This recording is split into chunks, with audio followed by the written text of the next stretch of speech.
प्रथम क्वेश्चन अच्छी जदि समीकरण X square minus 7x plus 12 is equal to 0 हेले तो मूलद्वय अल्फा एंड बीटा हुए है तेबे से पचार आपण मानू अल्फा प्लस बीटार whole square into alpha square plus beta square मूल्य केते हबो हला देखंतु एटा केमिति करिवे आपण जानिथिबे कि हमर गोटे अछि कोन एस एक्स स्क्वायर माइनस 7x लिखिए first equal to 12 equal to 0 एठी एठी जानिथिबे a b a equal to कोन एक्स स्क्वायर रो मूल्य एठी केते अछि ना 1 अछि एंड बी केते ना -7 अछि तबे सी केते ना होछि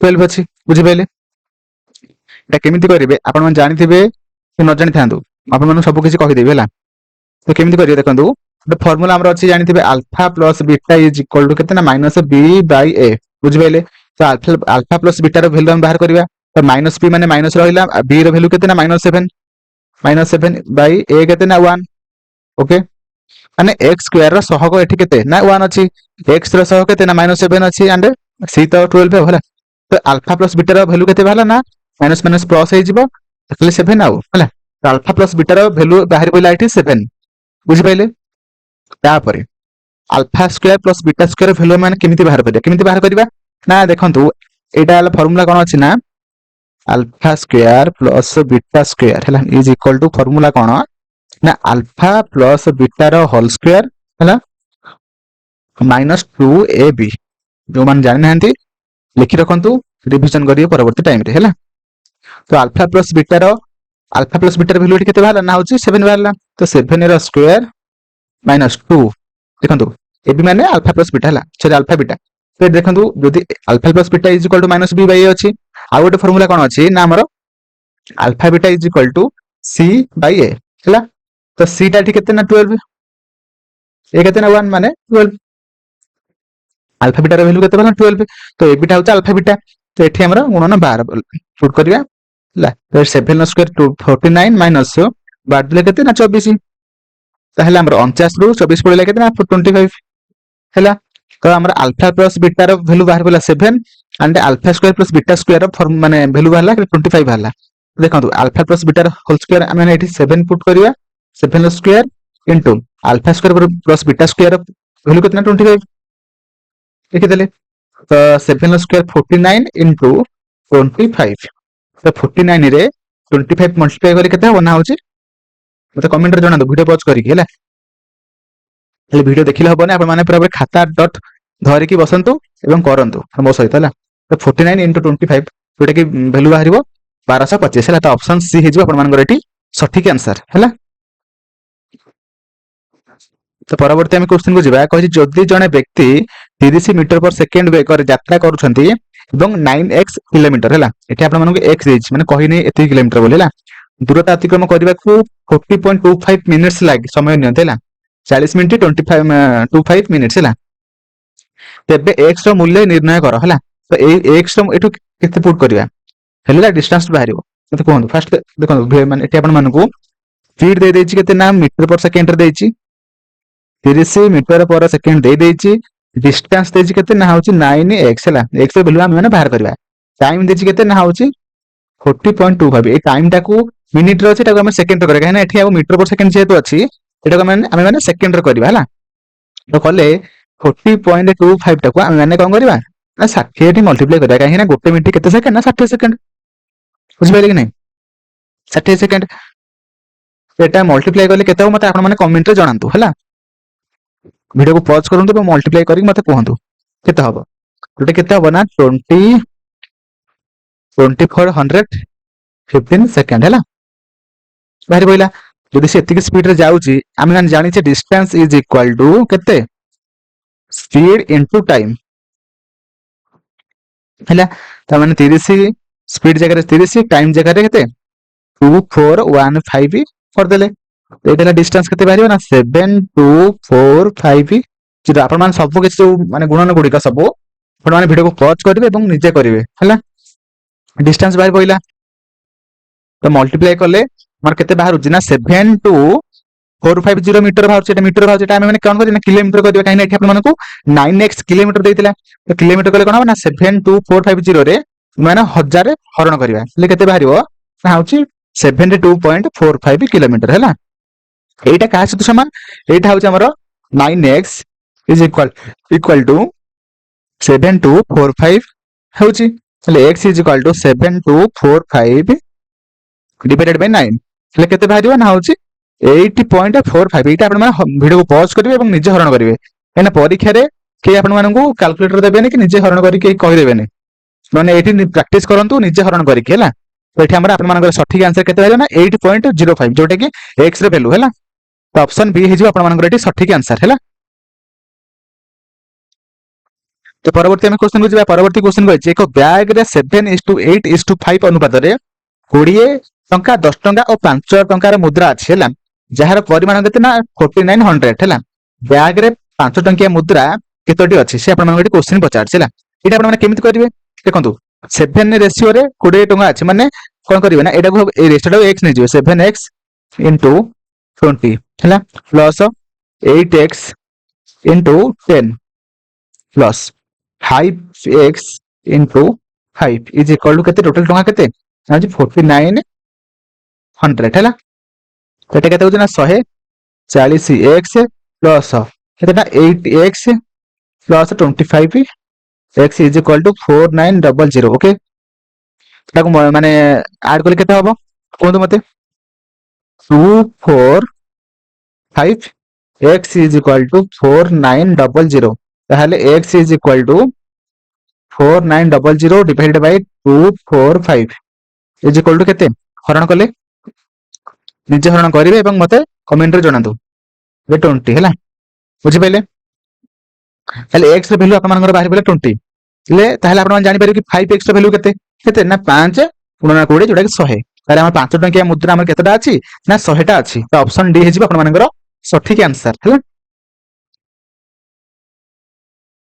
तो परवर्ती क्वेश्चन आमे माने जिबा कहिछि गोटे पाइप 20 मिनिट रे गोटे पानी टांकी को पूर्ण करि परिबो हला टांकी रो तळ भाग रे ओटे लीकेज अछि ता पई कोन हला टांकी टा पूर्ण करिया पई 25 मिनिट समय लागिला माने 20 मिनिट लागुतला किंतु केते मिनिट लागिला ना होछि 25 मिनिट लागिला माने एक्स्ट्रा 5 मिनिट लागिला जदि टांकी पूर्ण थाए तेबे लीक द्वारा टांकी खाली हेबा पई केते समय लागिवो हला देखंतु हमर फिलिंग रेट केते से केते स्पीड रे फिलिंग होछि ना 1/20 माने 20 माने गोटे 1 टा होछि कोन टोटल काम तार केते मिनिट से फिल होछि ना 20 माने हरण 20 हैला हैला आ कंबाइन माने पूरीबा टाइम एवं बाहरिबा टाइम से केते माने एटा हम कोन करबे ना कंबाइन टाइम हैला जोटा केते ना होछि हमर 1/25 माने पसिला एवं बाहरिबाटा केते टाइम 25 मिनिट्स माने पसुसे एनु बाहरु गोटे फार्मूला अछि कोन अछि ना होछि हमर कंबाइन रेट हैला combine rate is equal to कोन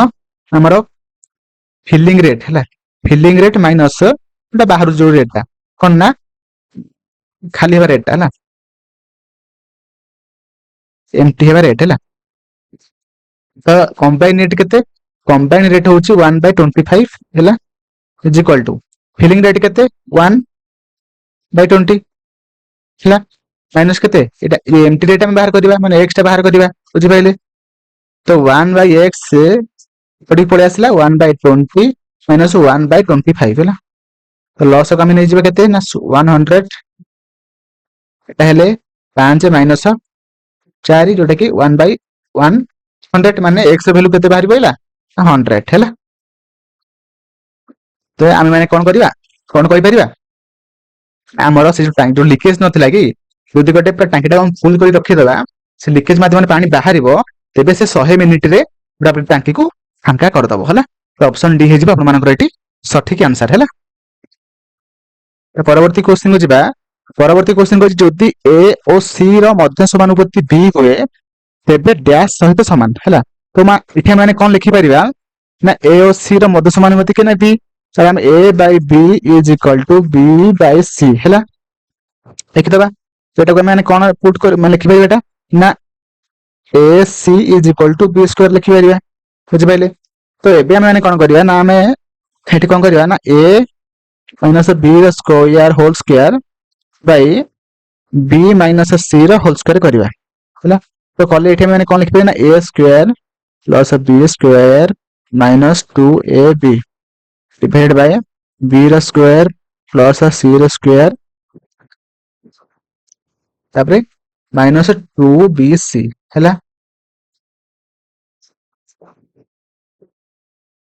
तापर कौन करिया ना देखो आम जो बी स्क्वायर इक्वल टू जानी कौन ए सी, तो बी स्क्वायर जगह मैंने ए सी को पुट करवा। ओके, तो A square plus B square जगह मैंने ए सी लिखा minus 2ab is equal to B square जगह मैंने ए सी पुट लिखा प्लस तापर सी स्क्वायर माइनस 2bc है।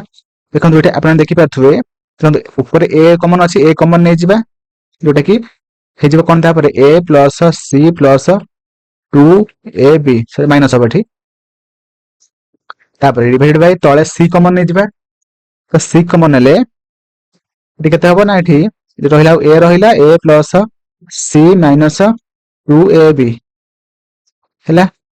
देखो ए प्लस सी माइनस 2ab ए प्लस सी माइनस 2ab समान है काटिदबाटा रहा के ए बै सी जोटा कि आपको क्वेश्चन से पचार जोटा कि ऑप्शन ए हो a is to c, option a will be right answer है।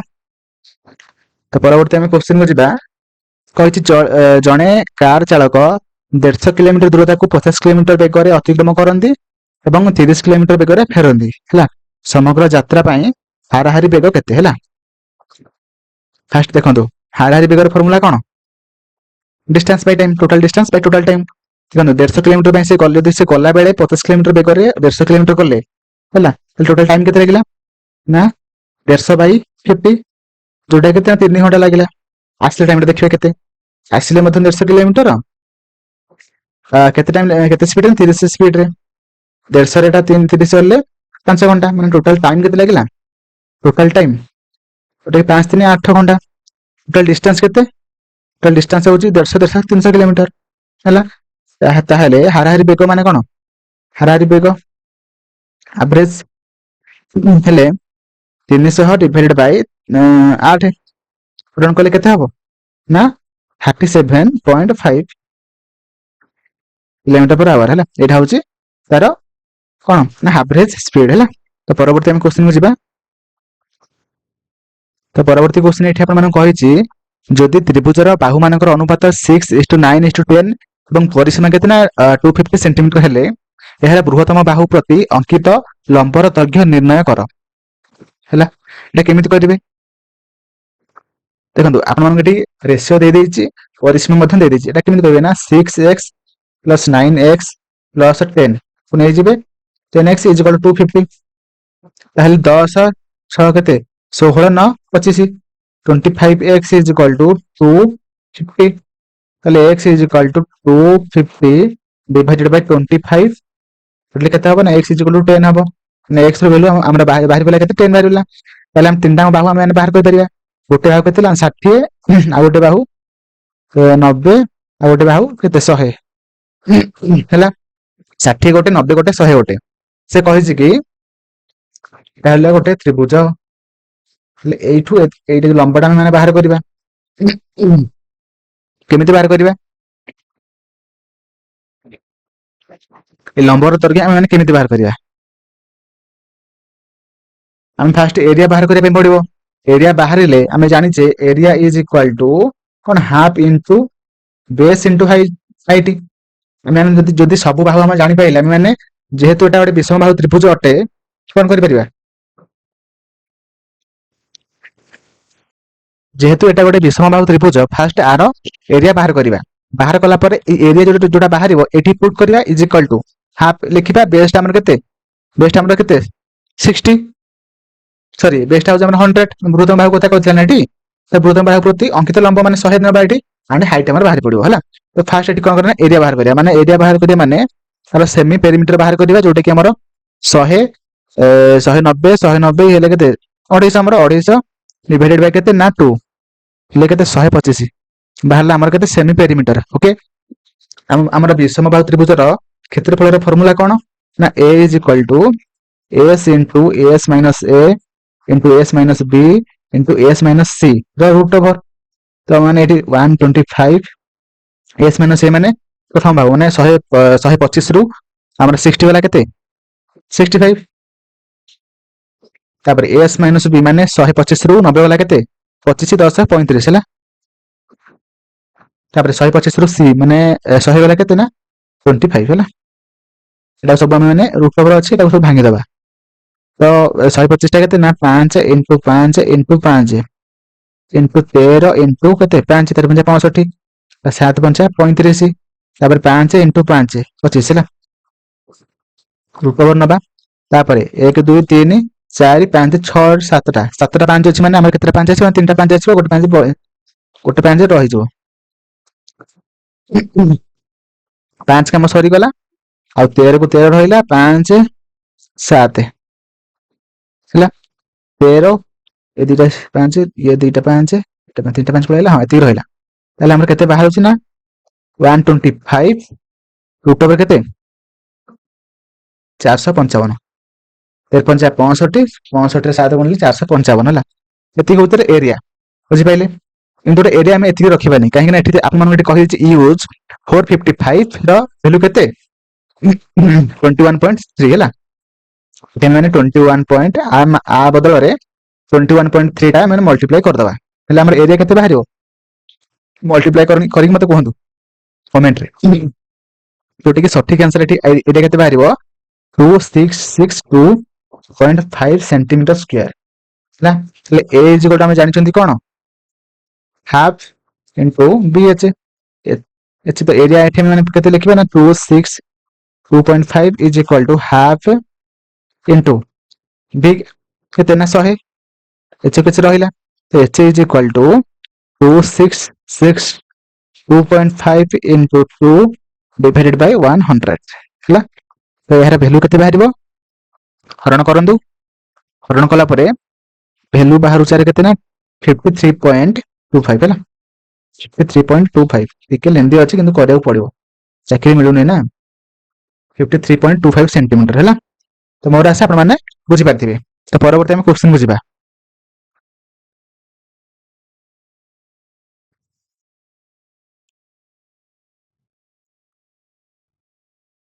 परवर्ती क्वेश्चन अछि एठी कोन आपण मानकू कहि छि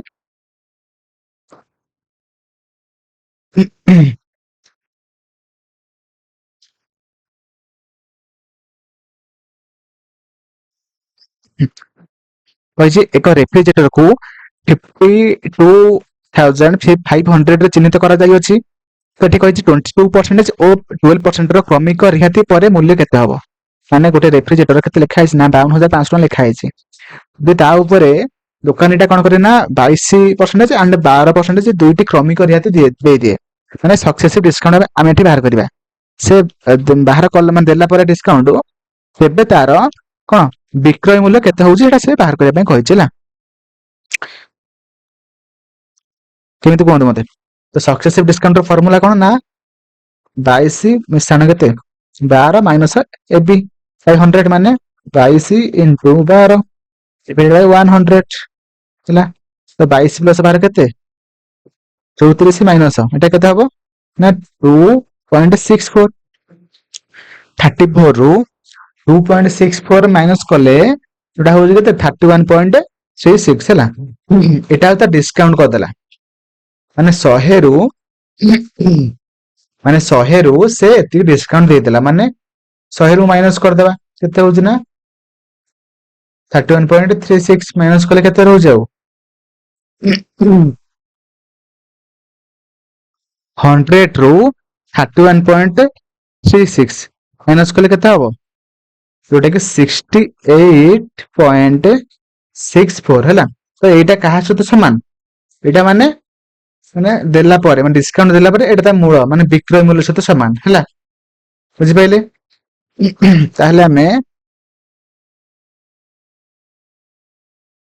हमरो ए माने 52500 रो 68.64 माने बाहर करिवा ताहले 52500 रो हैला एटा 100% तो 1% से केते हबो ना एथरा हमें 100 हरण कर देले गोटे परसेंट बाहर पड़िबो जोटा कि 5 to 5 डिटेशन कटि गला यदि गोटे परसेंटेज इज इक्वल टू एतिक होउची 525 होउची ताले 68.64 टा केते हबो ना ए 68.64 टा 5 to 5 रे मल्टीप्लाई करिवा हले आंसर केते बाहरची कोन मते मल्टीप्लाई करिकी जोटा कि 36036 ना तो ऑप्शन बी ହେଇଯିବ ଆପଣମାନଙ୍କର ଏଠି ସଠିକ ଆନ୍ସର। ଟିକେ କାଲକୁଲେଟିଭ ପକେଇଛି କିନ୍ତୁ କରିବାକୁ ପଡିବ ହେଲା।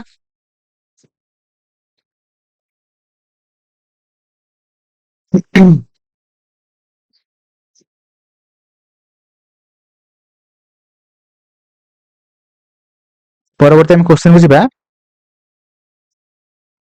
ହେଲା।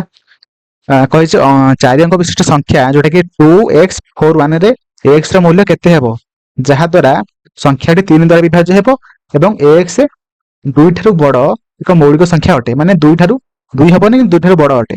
ମତେ କୁହନ୍ତୁ।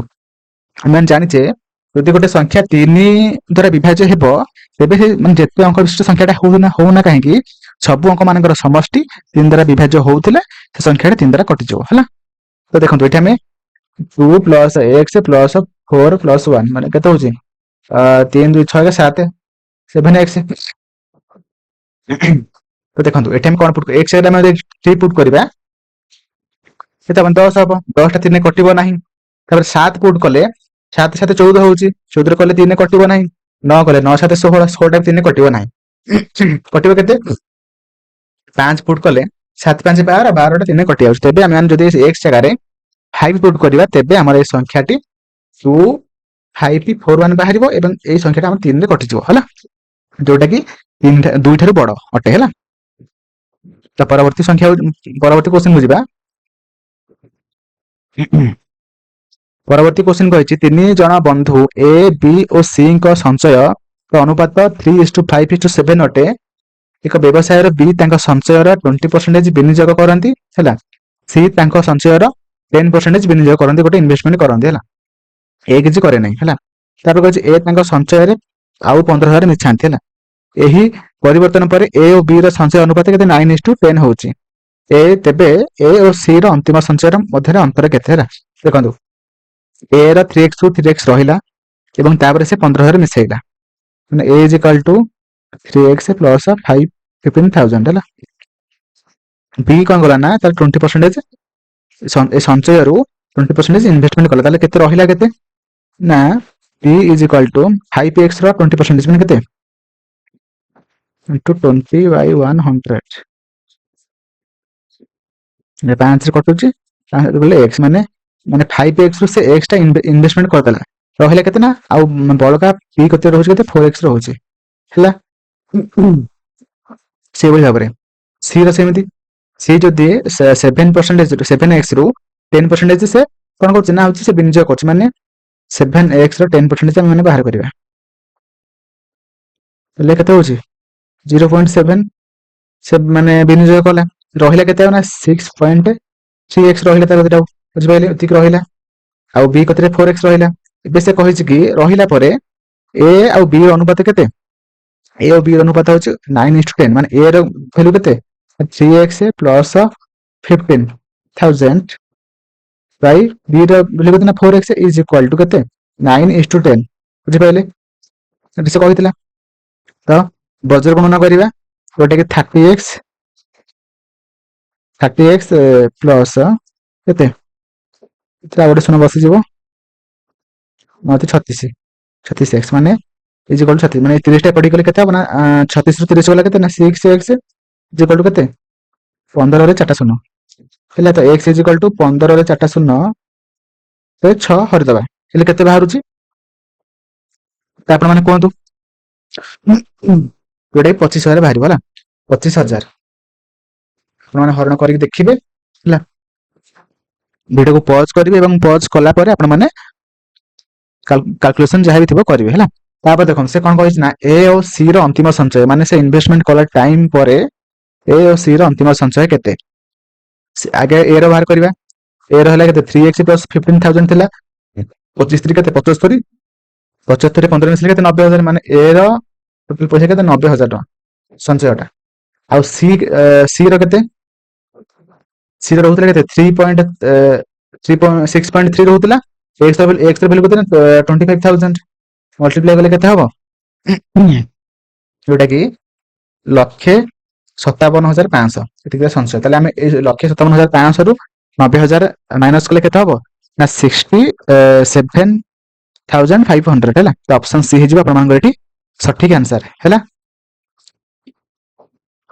तो परवर्ती आम क्वेश्चन को जी क्वेश्चन उपर आम तो लिखिदेले लिभे दवा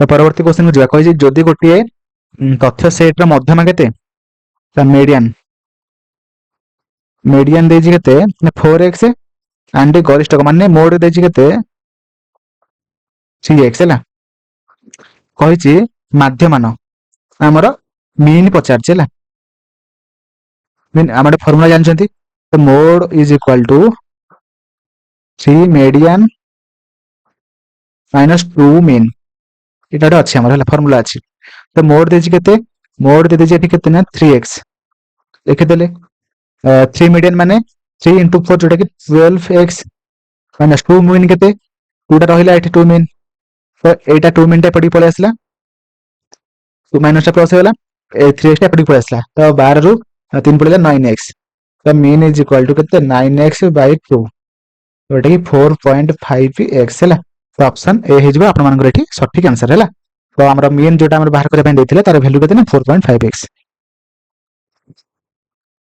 परवर्ती क्वेश्चन को 30 लिटर मिश्रण रे क्षीर और पानी अनुपात 3:2 अटे जदि अनुपात 1:1 करिया पई आमे केते पानी मिसेबा हैला देखंतु जदि 30 लिटर रे 3:2 रे हमर पानी अछि माने केते अछि 30 रे 3 2 5x 5x is equal to 30 ले x रे वैल्यू केते ना 6 बाला तारे हमर क्षीर केते अछि ना 18 लिटर क्षीर अछि एंड 2 लिटर माने 6 दुले 12 माने 12 लिटर पानी अछि तो 18 हैला 18 बाय 12 और पानी मिसेबा माने पानी दा x मिसेबा इज इक्वल टू केते बना 1:1 रहिला तो 18 is equal to 12 plus x ताले x रो वैल्यू केते भाला 18 रु 12 पड़ेला केते 6 ना 6 लिटर पानी मिसेइले जो क्षीर आ पानी रो अनुपात 1:1 हबला तो ऑप्शन इथे अपन मंगर ऑप्शन ए हे जो सटीक आंसर ऑप्शन ए हैला परवर्ती क्वेश्चन को जिबा परवर्ती क्वेश्चन अपन मन एठी कहि छि जदि जने महिला 20% से कोना फायदा हराई थांती माने लॉस करले तापर से अवशिष्ट टंका रु 25% खर्च करती जदि तांको पाखरे 525 टका अवशिष्ट रही थाए तेबे ताहार मूल परिमाण केते फास्ट देखंतु हम 20% से लॉस करदेले माने 100 रु 20% पड़ेले केते 80 80 रो हला 80 रो माने एठी पुनी कहि छि 80% रो से 25% खर्च कले माने आ 25% केते हबो ना 25 बाय 100 जोटा कि कटिले केते हबो ना हो जे हमरो 20 माने से 20% आउ माने फास्ट माने 20% जाइतिला तापर आउ 20 से खर्च करदेले माने टोटल ऊपर से केते पळेला ना हो जे हमरो 40 पळेला और रहला केते ना 60 60% इज इक्वल टू केते ना 525 टका माने अवशिष्ट जति रहिला 525 टका तो गोटे percentage is equal to 525 by केते ना 60 और 100% माने 100 मल्टीप्लाई करिया एटा काटले केते हबो 5 3 एटा काटले केते होजी तुम कोन मते 525 रे आपण माने केते करे ना 5 मल्टीप्लाई करिवे एवं 3 हरिवे हेले केते ना 875 ऑप्शन ए हे जो आपण मानकर एठी सटीक आंसर हैला निजे वीडियो को पॉज करिवे एवं तापरे कैलकुलेशन करिवे हैला परवर्ती ठीक क्वेश्चन आपण मानकर एठी कहि छि एक गोटे मिनिट लिभे दवाटा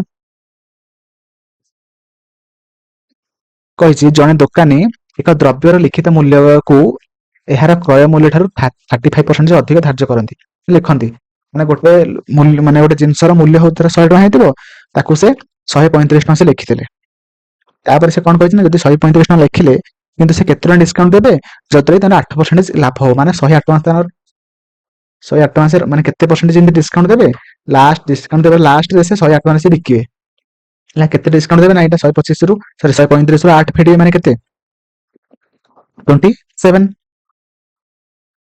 27 से कोन कले ना हमर से डिस्काउंट देले केते ना 35 रु इनटू 1000 सॉरी 100 27 बाय 135 केते ना केते कटिबाटा आगेटा इथे काटि देबा केते एटा 5 कोले 20 एटा 5 कोले 27 माने 27 को 27 कटि गला 20% डिस्काउंट देबे माने टोटल ऊपर से फर्स्ट 100 माने गोटे 100 टका जिंस को 135 टका से लिखिबे लिखला पर सेथु जदी से 20% से डिस्काउंट दोउचंदी तेबे तांकर 8 टका लाभ हबो हला तो ऑप्शन ए हे जिवो आपण मानकर एठी सटीक आंसर हला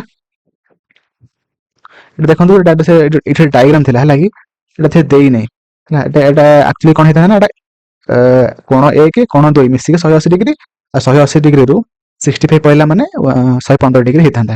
କିନ୍ତୁ ଏଠି ଆପଣମାନଙ୍କୁ ସେ ମାନେ ଚିତ୍ରଟା ଦେଇନି ଯେହେତୁ ଆପଣମାନଙ୍କୁ ମୁଁ ଏମିତି କହିଦଉଛି ଆଉ। ତ ପରବର୍ତ୍ତୀ ଆମେ କ୍ୱେଶ୍ଚିନ୍‌କୁ ଯିବା। କହିଛି ABCD ଏକ ଚତୁର୍ଭୁଜ ଅଟନ୍ତି ହେଲା। ABC ଏବଂ ACD ଦୁଇଟି ସମବାହୁ ତ୍ରିଭୁଜ ଅଟନ୍ତି ହେଲା। ଫାର୍ଷ୍ଟ ଆପଣ ଦେଖିବେ କି ଏଇଟା କୋଉ ଟାଇପ୍ର କ'ଣ ନା ଚିତ୍ର ଅଟେ। ଚତୁର୍ଭୁଜ ଅଟେ, ସାମାନ୍ତରିକ ଚିତ୍ର କି ଆମର ରମ୍ବସ୍, ଏଇଟା ଆପଣମାନେ ଫାର୍ଷ୍ଟ ଡିସାଇଡ୍ କରିବେ। କଲା ପରେ ଆପଣମାନେ ମାନେ କ୍ୱେଶ୍ଚିନ୍‌ଟାକୁ ଠିକରେ କରିପାରିବେ। ବୁଝିପାରିଲେ? ତାପରେ କହିଛି ଯାହାର ପ୍ରତ୍ୟେକ ବାହୁ ଦୈର୍ଘ୍ୟ ହେଲେ 4 ଏକକ। ଚତୁର୍ଭୁଜଟି କର୍ଣ୍ଣଦ୍ୱୟର ଦୈର୍ଘ୍ୟ ମଧ୍ୟରେ ଥିବା ଅନ୍ତର କେତେ? ଏମିତି କୁହନ୍ତୁ। ଏଇଟା ଦେଖନ୍ତୁ ଫାର୍ଷ୍ଟ ଏଇଟା ହେଉଛି ଗୋଟେ ରମ୍ବସ୍ ଚିତ୍ର ହେଲା। ରମ୍ବସ୍‌ଟା ହେଲା। ରମ୍ବସ୍‌ଟା ସବୁ ବାହୁରା ସମାନ ତାର 4 ୟୁନିଟ୍। ଗୋଟେ କର୍ଣ୍ଣ ଏଇଟା, ଗୋଟେ କର୍ଣ୍ଣ ହେଉଛି ଏଇଟା। ଏ ଦୁଇଟାଙ୍କ ହେଉଛି ଗୋଟେ ଗୋଟେ କ'ଣ ହେଉଛି ଗୋଟେ ଗୋଟେ ସମବାହୁ ତ୍ରିଭୁଜ ସେ କହିଛି। ABCD ଏଇଟା ଗୋଟେ ସମବାହୁ ତ୍ରିଭୁଜ ଉପରଟା, ତଳଟା ମଧ୍ୟ ଗୋଟେ ସମବାହୁ ତ୍ରିଭୁଜ। ସେ ଏବେ କହିଛି କି ଦୁଇଟା କର୍ଣ୍ଣର ଅନ୍ତର କେତେ ହେଲା। କୁହନ୍ତୁ ମୋତେ। ମାନେ ଗୋଟେ କର୍ଣ୍ଣ କ'ଣ ହେଉଛି ନା ଗୋଟେ ବାହୁ ସହିତ ସମାନ ଅଛି, ଆଉ ଗୋଟେ ଯୋଉ ମାନେ କର୍ଣ୍ଣଟା ସେଟା କେତେ ହବ? ସେଟା ଆପଣମାନଙ୍କୁ କ୍ୱେଶ୍ଚିନ୍ ପଚାରିଛି। କେମିତି କରିବେ ମୋତେ କୁହନ୍ତୁ। ଯୋଉମାନେ ଜାଣିଛନ୍ତି ମୋତେ କମେଣ୍ଟରେ ଆନ୍ସର ଲେଖିବେ। ଦେଖନ୍ତୁ ଫାର୍ଷ୍ଟ ଆମେ ଜାଣିଛେ ଧର ଗୋଟେ କର୍ଣ୍ଣ କେତେ ହେଲା ନା ଗୋଟେ ବାହୁ ସହିତ ସମାନ, ମାନେ A = 4 ଗୋଟେ ମାନେ କର୍ଣ୍ଣ ଗୋଟେ ବାହୁ ସହିତ ସମାନ ମାନେ 4 ବାହାରି ପଡ଼ିଲା। ଗୋଟେ ଜାଣିଲେ। ଆଉ ଗୋଟେ କେମିତି ହବ? ଦେଖନ୍ତୁ ଏଇଟା ଗୋଟେ ଥର ଗୋଟେ ତ୍ରିଭୁଜ ଅଛି। ଏ ତ୍ରିଭୁଜର ଉଚ୍ଚତା ଆମେ ବାହାର କରିବା। ସମବାହୁ ତ୍ରିଭୁଜର ଉଚ୍ଚତାର ଫର୍ମୁଲା କ'ଣ ନା √3 ହାଇଟ୍ = √3/2 ଏ ହେଲା ହାଇଟ୍‌ର ଫର୍ମୁଲା। ତ √3/2 ଏର ଭ୍ୟାଲୁ କେତେ ଦେଇଛି? ଗୋଟେ ବାହୁର ଦୈର୍ଘ୍ୟ ମାନେ କେତେ? A ମାନେ 4। 2 ରେ 2 କଟିଲା କେତେ? 2 ରହିଲା। ଆଉ 2 ରହିଲା, 4 ରେ 2 କଟିଲା 2 ରହିଲା। ତାହେଲେ ଗୋଟେ ଗୋଟେ ତ୍ରିଭୁଜର ହାଇଟ୍‌ର ଭ୍ୟାଲୁ କେତେ ନା 2 × √3। ଧର ଗୋଟେ ହାଇଟ୍ ଯଦି ବାହାରିଲା କେତେ 2 × √3, ଆଉ ଗୋଟେ ମଧ୍ୟ ମିଶେଇବାକୁ ପଡ଼ିବ। ଏଇଟା ହେଲା ଗୋଟେ ତ୍ରିଭୁଜର ଉଚ୍ଚତା ହେଲା। ଆଉ ଗୋଟେ ତ୍ରିଭୁଜର ଉଚ୍ଚତା ମଧ୍ୟ ସେମ୍ ବାହାରିବ। ତାହେଲେ ତାର ଟୋଟାଲ କର୍ଣ୍ଣ କେତେ ହବ ନା 2 × √3 ପ୍ଲସ୍ 2 × √3, ତାହେଲେ 4 × √3 ହବ। ବୁଝିପାରିଲେ? ତାହେଲେ ସେମାନଙ୍କ ଡିଫରେନ୍ସ କେତେ କେମିତି ବାହାର କରିବା ନା ହେଉଛି 4 × √3 - 4, ଯୋଉଟା କି 4 କମନ୍ ପଳେଇ ଆସିଲା, √3 - 1 ହେଲା। ଅପସନ୍ ସି ହେଇଯିବ ଆପଣଙ୍କର ଏଠି ସଠିକ୍ ଆନ୍ସର ହେଲା।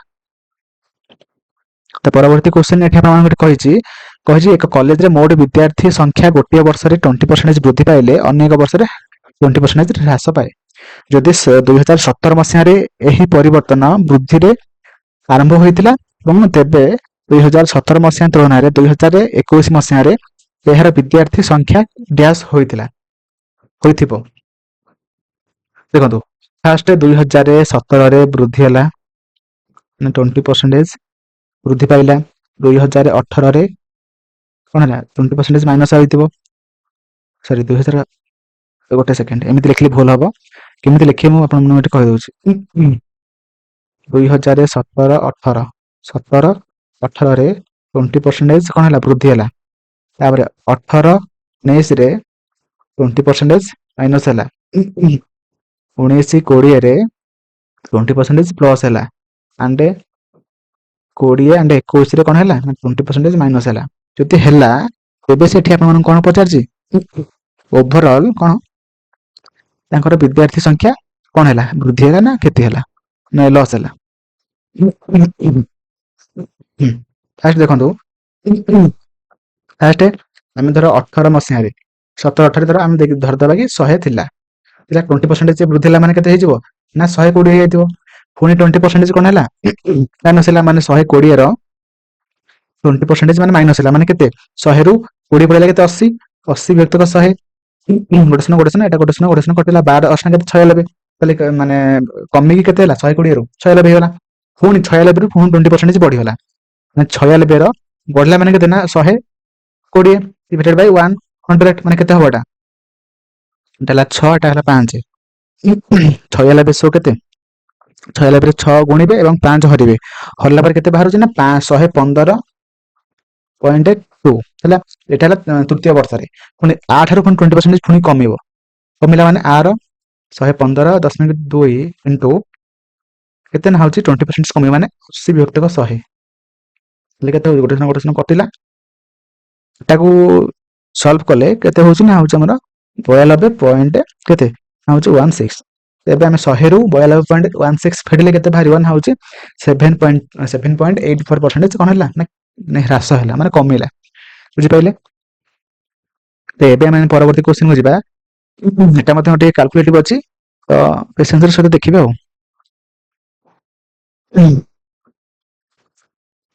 ଦେଖନ୍ତୁ ଏଟା କେମିତି କରିବେ। କହିଛି ବାର୍ଷିକ 3% ଚକ୍ରବୃଦ୍ଧି ସୁଧ ହାରରେ 2 ବର୍ଷ ପରେ ପ୍ରାପ୍ତ ସମୂଳ ସୁଧ 2 ଲକ୍ଷ ଟଙ୍କା ହେଲେ ବିନିଯୋଗ କରାଯାଇଥିବା ମୂଳଧନଟା କେତେ? ଦେଖନ୍ତୁ ଏଠି ଆପଣମାନଙ୍କୁ ଆମାଉଣ୍ଟ ଦେଇଦେଇଛି କେତେ 2 ଲକ୍ଷ। ଆମାଉଣ୍ଟ ଇଜ ଇକ୍ୱାଲ ଟୁ ଆମେ ଜାଣିଛନ୍ତି principal into 1 plus r by 100 to the power t। ଜାଣିଛେ ଆମେ ଆମାଉଣ୍ଟ କେତେ 2 ଲକ୍ଷ ଇଜ ଇକ୍ୱାଲ ଟୁ p କେତେ ଆମେ ଜାଣିନାହାନ୍ତି, p ବାହାର କରିବା 1 ପ୍ଲସ୍ r କେତେ ନା r ହଉଛି 3 ତାପରେ 100 to the power କେତେ ବର୍ଷ ନା 2 ବର୍ଷ କ୍ଲିୟର କରିଦେବା। ତାପରେ p is equal to 2 lakh divided by 1 103 Bai 100 ର ସ୍କୋୟାର, ଯୋଉଟା କେତେ କେତେ ବାହାରିବ 2 ଲକ୍ଷ ଡିଭାଇଡେଡ୍ ବାଇ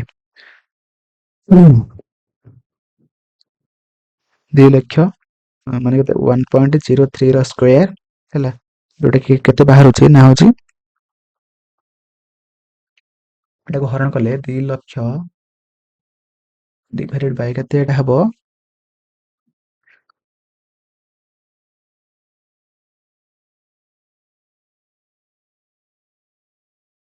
10609 ହେଲା 1.609। ତାହେଲେ ଏଟାକୁ ଯଦି ଆମେ ହରଣ କରିବା କେତେ ବାହାରିବ ନା ହଉଛି 1888519 ହେଲା। ଏଟା ହଉଛି ଆନ୍ସର ହେଲା, ଯୋଉଟା କି ଆମର ଅପସନ ବি ର ଅଛି। ଟିକେ କାଲକୁଲେଟିଭ ଦେଖିକି କରିବେ ଆଉ। ତ ପରବର୍ତ୍ତୀ କ୍ୱେଶ୍ଚିନ୍ ଏଠି ଦେଖନ୍ତୁ, ଏଟା ଦେଖନ୍ତୁ ଫାର୍ଷ୍ଟ ଆମେ ଲାଷ୍ଟ ପଟୁ କରିବା। ଏଟା 7 49 ର ରୁଟ୍ ଓଭର କେତେ 7 7 ଟା 114 ମିଶିଲେ କେତେ ନା 121। ଏଟା କାହାର ରୁଟ୍ ଓଭର ନା 11 ରେ ପୁଣି ଏଟା କେତେ 278 ମିଶେଇବେ କେତେ ବାହାରିବ ନା ହଉଛି 289, ଯୋଉଟା 17 ର ମାନେ ସ୍କୋୟାର।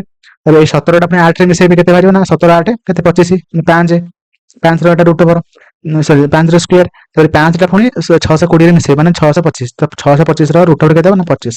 ଆନ୍ସର ହେଇଯିବ ଅପସନ ଏ, ଯୋଉଟା 25 ହେଲା। ସହଜ କ୍ୱେଶ୍ଚିନ୍ ଟା। ମୁଁ ଦେଖିଲି ମାନେ ପ୍ରାୟ କ୍ୱେଶ୍ଚିନ୍ ଟିକେ କାଲକୁଲେଟିଭ ଅଛି ହେଲା, ଅଧା କ୍ୱେଶ୍ଚିନ୍ ଟିକେ ପେସେନ୍ସର ସହିତ କ୍ୱେଶ୍ଚିନ୍ କରିବେ। ତ ପ୍ରଥମ କ୍ୱେଶ୍ଚିନ୍ ଆମର କଣ ପଚାରିଛି, କହିଛି ନିମ୍ନଲିଖିତ ମଧ୍ୟରୁ କାହାକୁ ମେ 2025 ରେ ଭାରତର 52ତମ ମୁଖ୍ୟ ବିଚାରପତି ଭାବରେ ନିଯୁକ୍ତ କରାଯାଇଥିଲା ହେଲା, ଏଟା ସେ କ୍ୱେଶ୍ଚିନ୍ ପଚାରିଛି। ତ ଅପସନ ଅଛି ବିକ୍ରମନାଥ, ସୂର୍ଯ୍ୟକାନ୍ତ ନା PR ଗଭାଇ ନା ଜିତେନ୍ଦ୍ର କୁମାର ମାହେଶ୍ୱରୀ। ସଠିକ ଆନ୍ସର କଣ ହବ? ଦେଖନ୍ତୁ ଆମର ସଠିକ ଆନ୍ସର କଣ ହବ ନା ଆମର ଅପସନ ସି, ଯୋଉଟା କି BR ଗଭାଇ, ଯିଏକି ଆମର ଭାରତର 52ତମ ମୁଖ୍ୟ ବିଚାରପତି ଥିଲେ ଏବଂ ତାଙ୍କ ପୂର୍ବରୁ ଏବଂ ସେ ଆମର ମେ 14 ତାରିଖରେ 2025ରେ ସେ ଆପଏଣ୍ଟମେଣ୍ଟ ହୋଇଥିଲେ ଏବଂ ତାଙ୍କ ସହିତ ଆମର ପୂର୍ବରୁ ଆମର CJI କିଏ ଥିଲେ ଆମର କିଏ ସଞ୍ଜୀବ ଖାନ୍ନା ହେଲା। ସଞ୍ଜୀବ ଖାନ୍ନା ଥିଲେ ତାଙ୍କ ପୂର୍ବରୁ ଏବଂ ଆମର ଯୋଉ ଆମର BR ଗଭାଇ, ଯିଏକି ଆମର ଫାଷ୍ଟ ବୁଦ୍ଧିଷ୍ଟ କମ୍ୟୁନିଟିର CJI ହେଲା। ଏବଂ ମାନେ BR ଗଭାଇଙ୍କ ପରେ ଆମର କିଏ ହେଲେ 53ତମ ମୁଖ୍ୟ ବିଚାରପତି ନା ଆମର ହଉଛି ସୂର୍ଯ୍ୟକାନ୍ତ, ଯିଏ ଆମର ଏବେ ଅଛନ୍ତି ହେଲା। ତ ପରବର୍ତ୍ତୀ ଆମେ କ୍ୱେଶ୍ଚିନକୁ ଯିବା। ଆଉ ବିକ୍ରମନାଥ ଗଲେ, ଆଉ ଜିତେନ୍ଦ୍ର କୁମାର ମାହେଶ୍ୱରୀ ସେ ଜଣେ ଆମର ସୁପ୍ରିମକୋର୍ଟର ଜଣେ ଜଜ୍ ଅଛନ୍ତି ହେଲା। ତ ପରବର୍ତ୍ତୀ କ୍ୱେଶ୍ଚିନକୁ ଯିବା। କହିଛି ଜୁନ 2025ରେ ଶିଳ୍ପ ବିକାଶକୁ ତ୍ୱରାନ୍ୱିତ କରିବା ପାଇଁ ନିମ୍ନଲିଖିତ ମଧ୍ୟରୁ କେଉଁ ରାଜ୍ୟ ଉଦ୍ୟୋଗ କ୍ରାନ୍ତି ଯୋଜନା ଶୁଭାରମ୍ଭ କରିଥିଲା? ତ ଅପସନ ଅଛି ଉତ୍ତରପ୍ରଦେଶ, ପଞ୍ଜାବ, ପଶ୍ଚିମବଙ୍ଗ, ଆନ୍ଧ୍ରପ୍ରଦେଶ। ତ ସଠିକ ଆନ୍ସର କଣ ହବ? ଯୋଉଟା କି ସଠିକ ଆନ୍ସର କଣ ହବ ନା ଅପସନ ବି, ଯୋଉଟା କି ପଞ୍ଜାବ ହେଲା। Option B will be right answer. Scheme ଟା ପଚାରିଥିଲା। ତା ପରବର୍ତ୍ତୀ କ୍ୱେଶ୍ଚିନ କହିଛି 512 ମିଟର ଉଚ୍ଚତା ବିଶିଷ୍ଟ ମାଉଣ୍ଟ ଡିଆଭଲୋ ଆଣ୍ଡାମାନ ଦ୍ୱୀପପୁଞ୍ଜର କେଉଁ ଭାଗରେ ଅବସ୍ଥିତ ହେଲା? ତ କୁହନ୍ତୁ କୋଉ ଭାଗରେ ଅବସ୍ଥିତ? ଯୋଉଟା କି ଆମର ମାଉଣ୍ଟ ଡିଆଭାଲୋ, ଯିଏକି ଆମର ଯୋଉଟା କି ଆମର ମିଡିଲ ଆଣ୍ଡାମାନରେ ଅବସ୍ଥିତ ହେଲା, ଯୋଉଟା କି ଆମର ଅପସନ ବି ମଧ୍ୟ ଆଣ୍ଡାମାନ ହେଲା। ଏବଂ ତା ସହିତ ନର୍ଥ ଆଣ୍ଡାମାନର ସବୁଠାରୁ ହାଇଏଷ୍ଟ ପିକ୍ କୋଉଟା ନା ସାଡେଲ ପିକ୍। ସାଡେଲ ପିକ୍ ହେଲା, ଲେଖି ରଖିବେ ଏଟା ସାଡେଲ ପିକ୍। ଏବଂ ତା ସହିତ ମାଉଣ୍ଟ କୋୟବ ଆଣ୍ଡ ତା ସହିତ ମାଉଣ୍ଟ କୋୟବ ଏବଂ ତା ସହିତ ମାଉଣ୍ଟ ହ୍ୟାରିଏଟ, ଯୋଉଟା କି ଆମର ସାଉଥ ଆଣ୍ଡାମାନର ନୋଟେବୁଲ ପିକ୍ ଅଟେ, ଜାଣିଥାନ୍ତୁ ଖାଲି ଆଉ। ଓକେ, ତ ପରବର୍ତ୍ତୀ ଆମେ କ୍ୱେଶ୍ଚିନ୍ କୁ ଯିବା।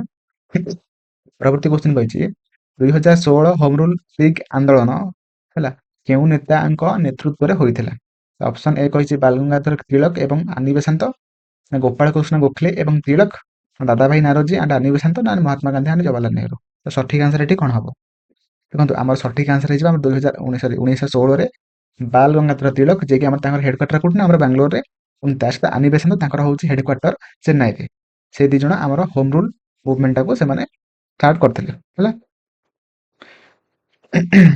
ଏବଂ ତା ସହିତ ଆମର ଗୋପାଳକୃଷ୍ଣ ଗୋଖଲେ, ତାଙ୍କୁ ଆମେ କ'ଣ କହିଥାନ୍ତି?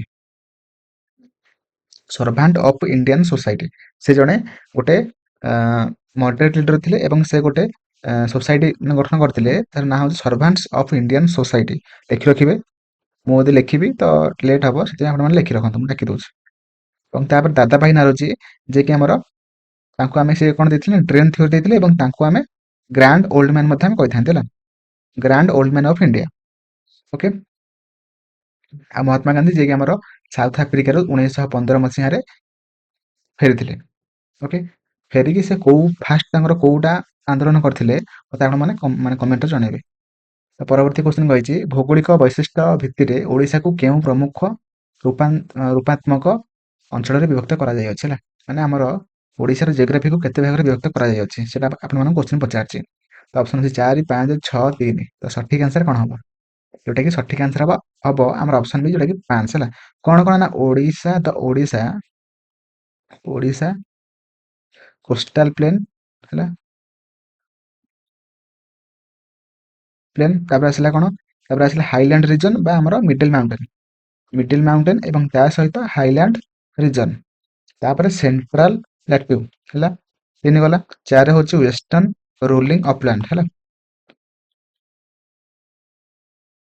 ଅପଲ୍ୟାଣ୍ଡ। ତାପରେ ଆସିଲା କ'ଣ ନା ରିଭର ଭ୍ୟାଲି ବା ଆମର ଫ୍ଲଡ୍ ପ୍ଲେନ୍ସ ହେଲା, ରିଭର ଭ୍ୟାଲି ଆମେ ତାକୁ କହିପାରିବା ଫ୍ଲଡ୍ ପ୍ଲେନ୍ ହେଲା, ବୁଝିପାରିଲେ?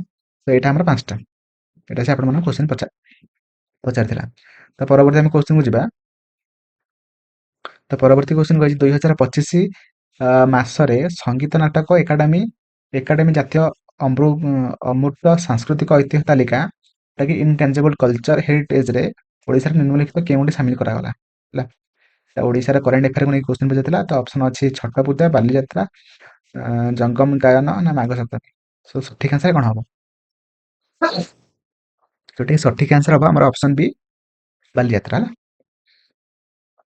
ତ ପରବର୍ତ୍ତୀ କ୍ୱେଶ୍ଚିନ୍ କହିଛି 14ତମ ଆଫ୍ରିକା ଫିନଟେକ୍ ସମ୍ମିଳନୀ AFTS, ଯୋଉଟାକି ଆମର ସର୍ଟ ଫର୍ମ, ନିମ୍ନଲିଖିତ କେଉଁ ଆଫ୍ରିକୀୟ ଦେଶ ଦ୍ୱାରା ଆୟୋଜିତ କରାଯାଇଥିଲା?